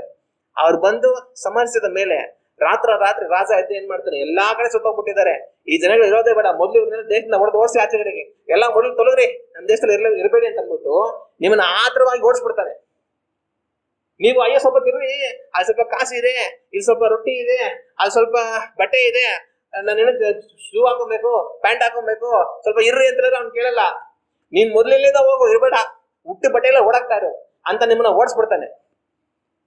ಆಗ ನೀವು ಆತರವಾಗಿ ಚಪ್ಪಲಿ ಹಾಕೊಂಡು ಆತರವಾಗಿ ಬಟ್ಟೆ ಹಾಕೊಂಡು ಕೋಲ್ ಎತ್ಕೊಂಡು ಹೋಗೋದಕ್ಕೆ ರೆಡಿ ಆಗೋದಕ್ಕೆ ಮುಂಚೆ ನೀವು ಮೊದಲೇ ರೆಡಿ ಆಗ್ಬಿಡಿ. ನಾನು ಏನ್ ಕಾರ್ಯ ಮಾಡೋದಕ್ಕಿದ್ದೀನಿ ಆ ಕಾರ್ಯ ನಾನು ಮಾಡಿದ್ಮೇಲೆ ನಿಮಗೆ ಇಲ್ಲಿ ಇರೋದಕ್ಕೆ ಒಂದು ಕ್ಷಣ ಅವಕಾಶ ಇರಲ್ಲ, ನಿಮ್ಮನ್ನ ಓಡಿಸ್ತಾ ಇರ್ತಾರೆ.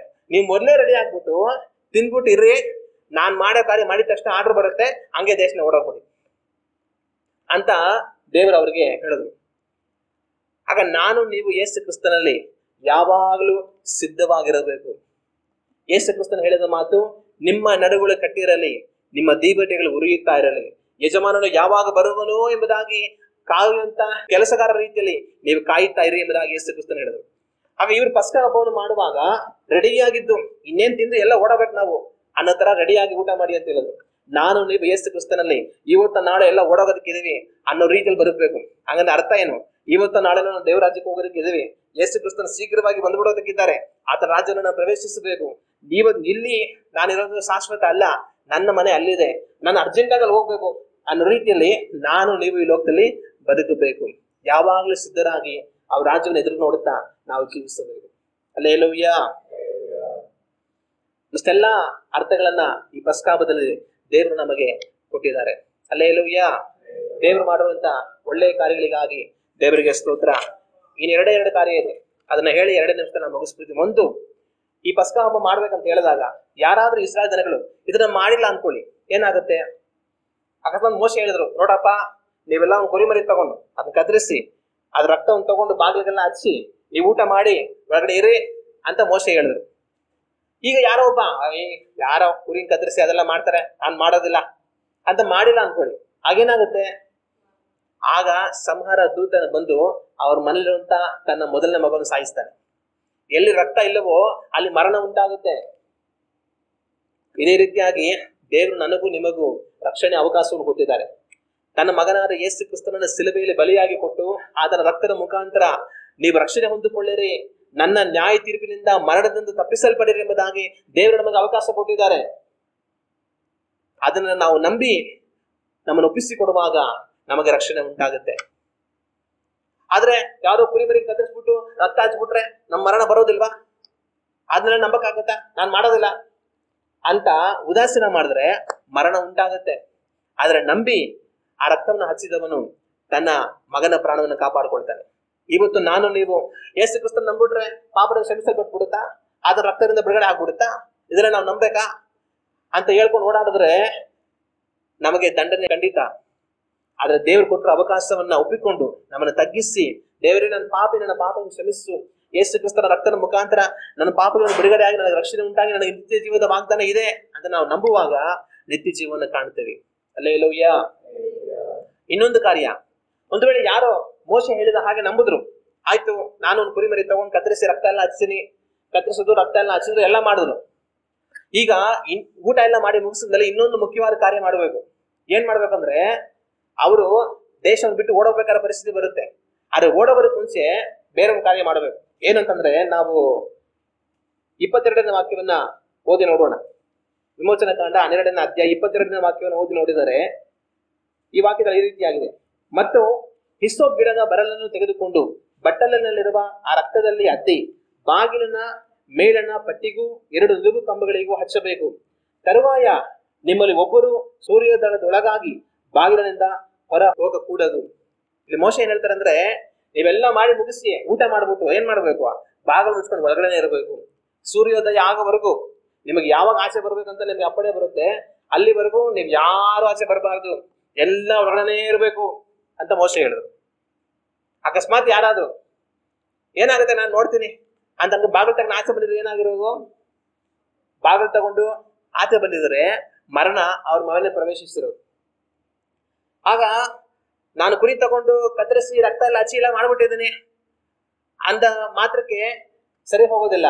ಅದನ್ನ ಮಾಡಿ ಒಳಗಡೆ ಇರಬೇಕು. ಆ ರಕ್ತದ ಭದ್ರತೆ ಒಳಗಡೆ ಇರಬೇಕು. ಏನಾಗುತ್ತೆ ನಾನು ನೋಡ್ತೀನಿ ಅಂತ ಅನ್ಕೊಂಡು ದಾಟಿ ಆಚೆ ಹೋದ್ರೆ ಮರಣ ಒಳಗಡೆ ಪ್ರವೇಶಿಸುತ್ತೆ. ಅದೇ ರೀತಿಯಾಗಿ ಯೇಸು ಕ್ರಿಸ್ತನ ರಕ್ತ ನಮಗಾಗಿ ಸುರಿಸಲ್ಪಟ್ಟಿದೆ. ಆತನ ರಕ್ತದಿಂದ ನಮ್ಮ ಪಾಪಗಳು ಕ್ಷಮಿಸಲ್ಪಟ್ಟು ನಮಗೆ ಬಿಡುಗಡೆಯಾಗಿ ರಕ್ಷಣೆ ಉಂಟಾಗುತ್ತೆ. ಆದ್ರೆ ಹಾಗಂದ ಮಾತ್ರಕ್ಕೆ ನಾವು ದೇವರ ನಿಯಮವನ್ನು ಮೀರಬಾರದು, ದೇವರ ಆಜ್ಞೆಗಳನ್ನ ಮೀರಬಾರದು. ದೇವರ ಆಜ್ಞೆಗಳನ್ನ ಕೈಗೊಂಡು ಯೇಸು ಕ್ರಿಸ್ತನ ಮುಖಾಂತರ ನಮಗೆ ಉಂಟಾಗಿರುವಂತಹ ರಕ್ಷಣೆಯಲ್ಲಿ ನಾವು ಜೀವಿಸಬೇಕು. ನಾನು ಯೇಸು ಕ್ರಿಸ್ತನ ನಂಬಿಬಿಟ್ಟಿದ್ದೀನಿ, ಆತನ ಸ್ವಾಮಿ ಅಂತ ಹೇಳ್ಬಿಟ್ಟಿದ್ದೀನಿ, ಆತನ ಪಾಪದ ಪರಿಹಾರ ಆಗೋಗಿದೆ, ನಾನು ಇನ್ ಯಾವ ಪಾಪ ಮಾಡಿದ್ರೆ ಏನ್ ತೊಂದರೆ ಇಲ್ಲ ಅಂತ ಅನ್ಕೊಂಡು ನಾವು ಬದುಕಿದ್ರೆ ಮರಣವನ್ನ ಎದುರಿಸಬೇಕಾಗತ್ತೆ, ದೇವರ ಕೋಪಕ್ಕೆ ತುತ್ತಾಗಬೇಕಾಗತ್ತೆ. ಇವತ್ತು ಈ ತರ ತಪ್ಪಾದ ಭಾವನೆಯಲ್ಲಿ ಬದುಕುವಂತವ್ರು ಕೆಲವರು ಇದ್ದಾರೆ.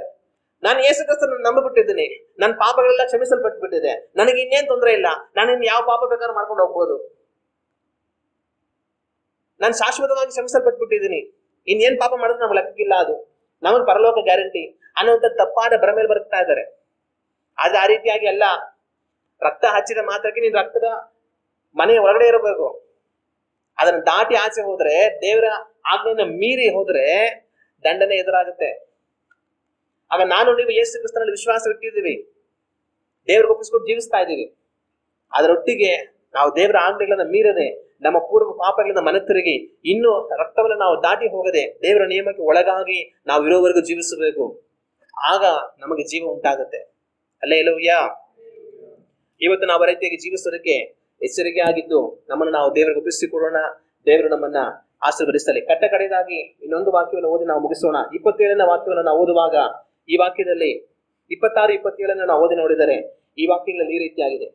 ಮುಂದೆ ನಿಮ್ಮ ಮಕ್ಕಳು ನೀವು ನಡೆಸುವ ಈ ಆಚಾರವೇನೆಂದು ನಿಮ್ಮನ್ನು ಕೇಳುವಾಗ ನೀವು ಅವರಿಗೆ, ಯೆಹೋವನು ಐಗುಪ್ತ್ಯರನ್ನು ಸಂಹರಿಸಿದಾಗ ಐಗುಪ್ತ ದೇಶದಲ್ಲಿದ್ದ ಇಸ್ರಾಯೇಲರ ಮನೆಗಳಲ್ಲಿ ಪ್ರವೇಶಿಸದೆ ಮುಂದಕ್ಕೆ ದಾಟಿ ನಮ್ಮವರನ್ನು ಉಳಿಸಿದ್ದರಿಂದ ನಾವು ಯೆಹೋವನ ಪಸ್ಕವೆಂಬ ಈ ಯಜ್ಞಾಚಾರವನ್ನು ನಡೆಸುವುದುಂಟು ಎಂದು ಹೇಳಬೇಕು. ದೇವರು ಆ ಪಸ್ಕವನ್ನ ಇಸ್ರಾಯೇಲರಿಗೆ ಏರಿಸುವುದಕ್ಕೆ ಕಾರಣ, ಮೋಶೆ ಹೇಳ್ತಾನೆ, ಮುಂದೆ ನಿಮ್ಮ ಸಂತತಿಯವರು ಇದನ್ನ ಯಾಕೆ ಮಾಡ್ತೀರಾ ಅಂತ ನಿಮ್ಮ ಮಕ್ಕಳು ದೇವರನ್ನ ಅರಿಯದಿರುವಂತ ನಿಮ್ಮ ಮಕ್ಕಳು ವಿಚಾರಿಸುವಾಗ ನೀವು ಅವ್ರಿಗೇನು ಉತ್ತರ ಕೊಡ್ಬೇಕು? ನಾವು ಐಗುಪ್ತ ದೇಶದಲ್ಲಿ ಇದ್ವಿ, ಆದ್ರೆ ದೇವರು ತನ್ನ ಮಹಾಬಲದ ನಮ್ಮನ್ನು ಬಿಡಿಸಿದ್ರು, ಆಗ ಈ ಒಂದು ಕಾರ್ಯ ಮಾಡಬೇಕು, ಅದಕ್ಕೆ ಜ್ಞಾಪಕಾರ್ಥವಾಗಿ ಅಂತ ದೇವರು ಹೇಳಿದ್ರು, ಅದರಿಂದ ನಾವು ವರ್ಷ ಮಾಡ್ತೇವೆ ಅಂತ ಆ ಜನಗಳು ತಮ್ಮ ಸಂತತಿಯವ್ರಿಗೆ ಉತ್ತರ ಕೊಡಬೇಕು. ಇದರಿಂದ ಹೊಸದಾಗಿ ಬರುವಂತ ಸಂತತಿಯವ್ರಿಗೆ ಏನಾಗುತ್ತೆ? ದೇವರ ಬಗ್ಗೆ ತಿಳುವಳಿಕೆ ಬರುತ್ತೆ. ನಮ್ಮ ಪೂರ್ವಿಕರು ಎಷ್ಟೋ ಕಷ್ಟದಲ್ಲಿ ಇದ್ದದ್ದು ನಿಜ, ಆದ್ರೆ ದೇವರು ಅದರಿಂದ ಬಿಡಿಸಿದ್ದಾರೆ, ಅದಕ್ಕೆ ಈ ಪಸ್ಕ ಹಬ್ಬ ಗುರುತಾಗಿದೆ ಅಂತ ಹೇಳಿ ಒಂದೊಂದು ವರ್ಷ ಆ ಪಸ್ಕ ಹಬ್ಬ ಬರುವಾಗ ಮನೆಯ ನಿಲುವು ಕಣ್ಣುಗಳಲ್ಲಿ ಆ ರಕ್ತವನ್ನು ಅವ್ರು ಕಾಣುವಾಗ ಮುಂದಿನ ಸಂತತಿ ದೇವರ ಬಗ್ಗೆ ತಿಳ್ಕೊಂಡು ದೇವರಲ್ಲಿ ಭಯಭಕ್ತಿ ಉಳ್ಳವರಾಗಿ ಜೀವಿಸುವುದಕ್ಕೆ ತಮ್ಮನ್ನು ಒಪ್ಪಿಸಿಕೊಡೋದಕ್ಕೆ ಅವರಿಗೆ ಅವಕಾಶ ಆಗುತ್ತೆ. ಅದಕ್ಕೋಸ್ಕರವಾಗಿ ದೇವರು ಅದನ್ನ ಏರ್ಪಡಿಸಿಕೊಟ್ರು. ಇವತ್ತು ನಾನ್ ನಿಮ್ಮನ್ನ ಕೇಳೋ ಪ್ರಶ್ನೆ, ನಿಮ್ಮ ಮುಂದಿನ ಸಂತತಿ ದೇವರನ್ನ ಸೇವಿಸ್ತಾ ಇದೆಯಾ? ನಿಮ್ಮ ಮಕ್ಕಳು ದೇವರನ್ನ ಸೇವಿಸ್ತಾ ಇದ್ದಾರಾ? ದೇವರು ಇಷ್ಟಪಡೋದೇನಂತಂದ್ರೆ ತಂದೆ ತಾಯಿಗಳು ಅವ್ರ ಮಕ್ಕಳಿಗೆ ತನ್ನ ಬಗ್ಗೆ ಅವ್ರಿಗೆ ಪರಿಚಯ ಪಡಿಸ್ಬೇಕಂತ ದೇವರು ಇಷ್ಟಪಡ್ತಾರೆ. ನೀವು ನಿಮ್ಮ ಮಕ್ಕಳಿಗೆ ದೇವರನ್ನ ತೋರಿಸಿ ಕೊಡಬೇಕನ್ನೋದನ್ನ ದೇವರು ಇಷ್ಟಪಡ್ತಾರೆ. ಜಗತ್ತಲ್ಲಿ ತಂದೆ ತಾಯಿಗಳಿಗೆ ಮಕ್ಕಳಿಗೆ ಏನೇನೋ ಮಾಡ್ಬೇಕಂತ ಇಷ್ಟಪಡ್ತಾರೆ. ಅವ್ರಿಗೆ ಒಳ್ಳೆ ವಿದ್ಯಾಭ್ಯಾಸ ಕೊಡಿಸ್ಬೇಕು, ಆರೋಗ್ಯ ಸರಿ ಇಲ್ಲ ಅನ್ನುವಾಗ ಒಳ್ಳೆ ಡಾಕ್ಟರ್ ಚಿಕಿತ್ಸೆ ಕೊಡಿಸ್ಬೇಕು, ಅವ್ರಿಗೆ ಚೆನ್ನಾಗಿ ಆಸ್ತಿ ಮಾಡಿಡಬೇಕು, ಅವ್ರು ಬೆಳೆದು ಬರುವಾಗ ಒಂದು ಒಳ್ಳೆ ಹುಡುಗನ್ ನೋಡಿ ಒಳ್ಳೆ ಹುಡುಗಿ ನೋಡಿ ಮದುವೆ ಮಾಡಿಸ್ಬೇಕು, ಅವ್ರ ಭವಿಷ್ಯ ಚೆನ್ನಾಗಿರ್ಬೇಕು ಅಂತ ಎಷ್ಟೆಲ್ಲಾ ಪ್ರಯಾಸ ಪಡ್ತಾರೆ. ಆದ್ರೆ ಒಂದು ತಂದೆ ತಾಯಿ ತನ್ನ ಮಕ್ಕಳಿಗೆ ಅತ್ಯಂತ ಶ್ರೇಷ್ಠವಾದ ಏನನ್ನಾದ್ರೂ ಒಂದನ್ನ ಮಾಡೋದಕ್ಕೆ ಸಾಧ್ಯ ಅಂತಂದ್ರೆ ಅದು ತನ್ನ ಸೃಷ್ಟಿಕರ್ತನಾದ ದೇವರನ್ನ ತಮಗೆ ತೋರಿಸಿ ಕೊಡುವಂತದ್ದು. ಪರಿಶುದ್ಧರಾಗಿ ಜೀವಿಸಬೇಕು, ನೀತಿನ ಅನುಸರಿಸಬೇಕು, ದೇವರಿಗೆ ಭಯಪಡಬೇಕು, ಪಾಪದಲ್ಲಿ ಬರುತ್ತದೆ ದೇವರು ಒಪ್ಪಿಸಿಕೊಟ್ಟು ದೇವರು ನಮಗೆ ಅನುಗ್ರಹಿಸಿರುವಂತ ರಕ್ಷಣೆಯಲ್ಲಿ ನಾವು ಜೀವಿಸಿ ದೇವರ ರಾಜ್ಯಕ್ಕೆ ನಾವು ಹೋಗಬೇಕು ಅನ್ನೋದನ್ನ ತಮ್ಮ ಮಕ್ಕಳಿಗೆ ತೋರಿಸಿ ಕೊಡೋದಕ್ಕಿಂತ ಕಲಿಸಿ ಕೊಡೋದಕ್ಕಿಂತ ಶ್ರೇಷ್ಠವಾದದ್ದನ್ನ ಬೇರೆ ಯಾವುದು ತಂದೆ ತಾಯಿಗಳು ಮಾಡೋದಕ್ಕಾಗೋದಿಲ್ಲ. ಬೇರೆ ಯಾವುದನ್ನೇ ತಂದೆ ತಾಯಿಗಳು ಮಾಡಿದ್ರು ಕೂಡ ಅದು ಅವ್ರ ಮಕ್ಕಳು ಈ ಲೋಕದಲ್ಲಿ ಬದುಕಿರುವವರೆಗೂ ಮಾತ್ರವೇ. ಆದ್ರೆ ಅವರ ಮಕ್ಕಳ ಮರಣದ ನಂತರವೂ ಸಹ ಅವ್ರಿಗೆ ಉಳಿಯುವುದು ಅವರು ದೇವರನ್ನ ಏನ್ ತಿಳಿದುಕೊಂಡ್ರು ಅನ್ನೋದು ಮಾತ್ರನೇ. ಇವತ್ತು ನಿಮ್ಮ ಮಕ್ಕಳಿಗೆ ನೀವು ದೇವರ ಬಗ್ಗೆ ಕಲಿಸಿದ್ದೀರಾ? ನಿಮ್ಮ ಮಕ್ಕಳು ದೇವರನ್ನ ಹುಡುಕ್ತಾ ಇದ್ದಾರಾ? ಇವತ್ತು ಎಷ್ಟೋ ತಂದೆ ತಾಯಿಗಳು ದೇವರನ್ನ ಆಸಕ್ತಿಯಿಂದ ಸೇವಿಸ್ತಾ ಇರ್ತಾರೆ, ಅವ್ರ ಮಕ್ಕಳು ಆ ರೀತಿಯಾಗಿ ದೇವರನ್ನ ಸೇವಿಸೋದಿಲ್ಲ. ಅವ್ರ ತಂದೆ ತಾಯಿಗಳಿಗೆ ದೇವರು ಮಾಡಿದಂತ ಉಪಕಾರವನ್ನು ನೆನೆಸ್ಕೊಂಡ್ರೆ ಕಣ್ಣೀರು ಹಾಗೆ ಬರುತ್ತೆ, ಅವ್ರ ಮಕ್ಕಳಿಗೆ ಬರೋದಿಲ್ಲ. ಯಾಕಂದ್ರೆ ಅವ್ರ ತಂದೆ ತಾಯಿಗಳಿಗೆ ದೇವರು ಏನು ಅನ್ನೋದು ಗೊತ್ತು. ನಾವ್ ಯಾವ ತರ ಎಲ್ಲಾ ಬದುಕ್ತಾ ಇದ್ವಿ, ಯಾವ ತರ ನಮ್ ಜೀವಿತಗಳಿತ್ತು, ದೇವ್ರು ನಮ್ಮನ್ನ ಏನ್ರಿಂದೆಲ್ಲಾ ಬೆಳೆಸಿದ್ರು, ದೇವರು ಎಷ್ಟು ಒಳ್ಳೆಯವರು ಅನ್ನೋದನ್ನ ಅನುಭವ ಸಹಿತವಾಗಿ ಅವ್ರು ತಿಳಿದುಕೊಂಡಿದ್ದಾರೆ. ಆದ್ರೆ ಅವ್ರ ಮಕ್ಕಳು ಇವ್ರು ಚೆನ್ನಾಗಿರುವಾಗ ಹುಟ್ಟಿದವರು, ಇವರ ಕಷ್ಟ ಕಾಲಗಳು ಅವ್ರಿಗೆ ಗೊತ್ತಿಲ್ಲ, ಇವ್ರ ಬಾಧೆಗಳವ್ರಿಗೆ ಗೊತ್ತಿಲ್ಲ, ದೇವರವ್ರಿಗೆ ಏನ್ ಮಾಡಿದ್ರು ಅನ್ನೋದು ಅವ್ರಿಗೆ ಗೊತ್ತಿಲ್ಲ. ಆದ್ರೆ ಅವರು ದೇವರನ್ನ ಮನಪೂರ್ವಕವಾಗಿ ಆರಾಧಿಸೋದಕ್ಕೆ ಅವರಿಂದ ಆಗೋದಿಲ್ಲ. ಅವ್ರ ತಂದೆ ತಾಯಿಗಳನ್ನ ನೋಡಿ ಅವ್ರ ತಂದೆ ತಾಯಿಗಳು ದೇವರೇ ಅಂತ ಹೇಳಿದ್ರೆ ಅವ್ರ ಕಣ್ಣೀರು ಬರೋದನ್ನ ನೋಡುವಾಗ ಇವರಿಗೆ ಒಂಥರ ತಮಾಷೆ ಆಗಿರುತ್ತೆ. ಏನ್ ಹಿಂಗೆ ಅಳ್ತಾರಲ್ಲ ಇವರು, ಯಾಕೆ ಇವ್ರು ಹಿಂಗೆ ನಾವು ದೇವರನ್ನ ಪ್ರೇಯರ್ ಮಾಡ್ತೀವಪ್ಪ, ದೇವರೇ ನೀನು ಸ್ತೋತ್ರ ಅಂತೀವಪ್ಪ, ಇವ್ರ ತರ ಆಡಲ್ಲಪ್ಪ ಅಂತಾರೆ. ಏನ್ ವ್ಯತ್ಯಾಸ? ಅವ್ರ ತಂದೆ ತಾಯಿಗಳು ಪಟ್ಟಿರೋ ಪಾಡುಗಳು, ಕಷ್ಟಗಳು, ಬಾಧೆಗಳು, ದೇವರವರನ್ನ ಯಾವ್ದ್ರಿಂದ ಬಿಡಿಸಿದ್ರು ಅನ್ನೋದು ಅವ್ರ ತಂದೆ ತಾಯಿಗಳು ಗೊತ್ತು. ಆದ್ರೆ ಅದರ ಅನುಭವ ಅವ್ರ ಮಕ್ಕಳಿಗಿಲ್ಲ. ಆದ್ರೆ ಇಂಥ ಸಮಯದಲ್ಲಿ ತಂದೆ ತಾಯಿಗಳು ಏನ್ ಮಾಡ್ಬೇಕು? ಅವ್ರ ಮಕ್ಕಳಿಗೆ ಅದನ್ನ ಹೇಳ್ಕೊಡ್ಬೇಕು. ನಮ್ಮ ಜೀವಿತಗಳು ಯಾವ ತರ ಇತ್ತು, ಯಾವ ರೀತಿಯಾಗಿ ನಾವು ಬದುಕ್ತಾ ಇದ್ವಿ, ನಾವು ಎಲ್ಲಿ ಹೋಗ್ತಾ ಇದ್ವಿ, ದೇವ್ರು ನಮ್ಮನ್ನ ಯಾವ ರೀತಿ ಸಂಧಿಸಿದ್ರು, ನಮ್ಮನ್ನ ದೇವರು ಯಾವ್ದೆಲ್ಲ ಬಿಡಿಸಿದ್ರು, ಯಾವ ರೀತಿ ಇದುವರೆಗೂ ದೇವರನ್ನ ಕೃಪಾತಿಶಯದಿಂದ ನಮ್ಮನ್ನ ನಡೆಸಿಕೊಂಡು ಬಂದಿದ್ದಾರೆ, ದೇವರು ಎಷ್ಟು ಒಳ್ಳೆಯವನು ಅನ್ನೋದನ್ನ ಅವ್ರ ತಂದೆ ತಾಯಿ ಮಕ್ಕಳಿಗೆ ತೋರಿಸಿಕೊಡ್ಬೇಕು. ಇವತ್ತು ಎಷ್ಟೋ ತಂದೆ ತಾಯಿಗಳು ಅವ್ರ ಮಕ್ಕಳಿಗೆ ದೇವ್ರ ಬಗ್ಗೆ ಹೇಳಿಕೊಡೋದಿಲ್ಲ. ತಂದೆ ತಾಯಿಗಳು ಮಕ್ಕಳಿಗೆ ಪ್ರಾರ್ಥನೆ ಮಾಡೋದನ್ನ ಕಲಿಸಬೇಕು, ದೇವರ ವಾಕ್ಯವನ್ನು ಓದೋದನ್ನ ಕಲಿಸಬೇಕು, ಸಭೆಗೆ ಬರೋದನ್ನ ಕಲಿಸಬೇಕು, ದೇವರನ್ನ ಸೇವಿಸಬೇಕು ಅನ್ನೋದನ್ನ ಕಲಿಸಬೇಕು. ಪಾಪದಲ್ಲಿ ಬದುಕಬಾರದು, ನೀತಿಯಿಂದ ಬದುಕಬೇಕು, ದೇವರ ನ್ಯಾಯವನ್ನು ಕೇಳ್ತಾರೆ, ದೇವರು ತೀರ್ಪು ಮಾಡ್ತಾರೆ ಅಂತ ದೇವರ ಭಕ್ತಿಯನ್ನು ಕಲಿಸಬೇಕು, ದೇವರ ಭಯವನ್ನು ಕಲಿಸಬೇಕು. ಆದ್ರೆ ಎಷ್ಟೋ ತಂದೆ ತಾಯಿಗಳು ಅದನ್ನ ಮಾಡದೆ ಹೋಗ್ತಾರೆ. ಎಲ್ಲಾ ಮಾಡಿರ್ತಾರೆ, ಒಳ್ಳೆ ವಿದ್ಯಾಭ್ಯಾಸ ಕೊಟ್ಟಿರ್ತಾರೆ, ಒಳ್ಳೆ ಗಂಡನ್ ಕೊಟ್ಟಿರ್ತಾರೆ, ಒಳ್ಳೆ ಹೆಂಡತಿ ಕೊಟ್ಟಿರ್ತಾರೆ, ಆಸ್ತಿ ಮಾಡಿರ್ತಾರೆ, ಎಲ್ಲಾ ಮಾಡಿರ್ತಾರೆ, ದೇವರನ್ನು ತೋರಿಸಿ ಕೊಟ್ಟಿರೋದಿಲ್ಲ. ಇವರು ದೇವರಾಜ್ಯಕ್ಕೆ ಹೋಗ್ತಾರೆ, ಅವ್ರ ಮಕ್ಕಳು ಅವರಿಂದ ಎಲ್ಲಾ ಒಳ್ಳೆದನ್ನ ಪಡೆದು ನಾಶನಕ್ಕೆ ಹೋಗ್ತಾರೆ. ಇವತ್ತು ನಿಮ್ಮ ಮಕ್ಕಳ ಪರಿಸ್ಥಿತಿ ಏನು? ನಿಮ್ಮ ಮಕ್ಕಳ ದೇವರನ್ನ ಯಾವ ರೀತಿ ಹುಡುಕ್ತಾ ಇದ್ದಾರೆ? ಈ ಪಸ್ಕ ಹಬ್ಬವನ್ನ ದೇವರ ಇಸ್ರಾಯೇಲ್ ಜನಗಳಿಗೆ ಆಚರಿಸೋದಕ್ಕೆ ಹೇಳಿಕೊಡೋದಕ್ಕೆ ಮುಖ್ಯ ಕಾರಣ, ಮುಂದಿನ ಸಂತತಿ ನಿಮಗೆ ನಾನು ಮಾಡಿದ ಕಾರ್ಯಗಳನ್ನು ತಿಳಿದುಕೊಳ್ಳಬೇಕು, ನಾನೇ ಕರ್ತನು, ನನ್ನಲ್ಲಿ ಭಯಭಕ್ತಿ ಉಳ್ಳವರಾಗಿ ಜೀವಿಸಬೇಕಿರೋದನ್ನ ಅವ್ರು ತಿಳಿದುಕೊಳ್ಳಬೇಕು ಅನ್ನೋದಕ್ಕೋಸ್ಕರ ಗುರುತಾಗಿ ಅದನ್ನು ದೇವರು ಏರ್ಪಡಿಸಿದ್ರು. ಯೇಸು ಕ್ರಿಸ್ತನನ್ನ ಇವತ್ತು ನಾವು ನಮ್ಮ ಮಕ್ಕಳಿಗೆ ತೋರಿಸಿಕೊಟ್ಟಿದ್ದೇವ? ಆತನಲ್ಲಿ ಅವ್ರು ಜೀವಿಸ್ತಾ ಇದ್ದಾರ? ಅವ್ರಿಗೆ ರಕ್ಷಣೆ ಇದೆಯಾ? ನಾವು ಯೋಚನೆ ಮಾಡಿ ನೋಡಬೇಕು. ನಾವೆಲ್ಲ ಅದನ್ನಂತೂ ಕಣ್ಣುಗಳನ್ನು ಮುಚ್ಚಿ ದೇವರನ್ನು ನೋಡಿ ಪ್ರಾರ್ಥಿಸೋಣ. ನಮ್ಮ ಮಕ್ಕಳಿಗೆ ದೇವರ ಭಕ್ತಿಯನ್ನು ಕಲಿಸೋಣ, ದೇವರ ಭಯವನ್ನು ಕಲಿಸೋಣ, ದೇವರಲ್ಲಿ ಅವರನ್ನ ರಕ್ಷಣೆಯಲ್ಲಿ ನಡೆಸುವುದಕ್ಕಾಗಿ ಪ್ರಯಾಸ ಪಡೋಣ.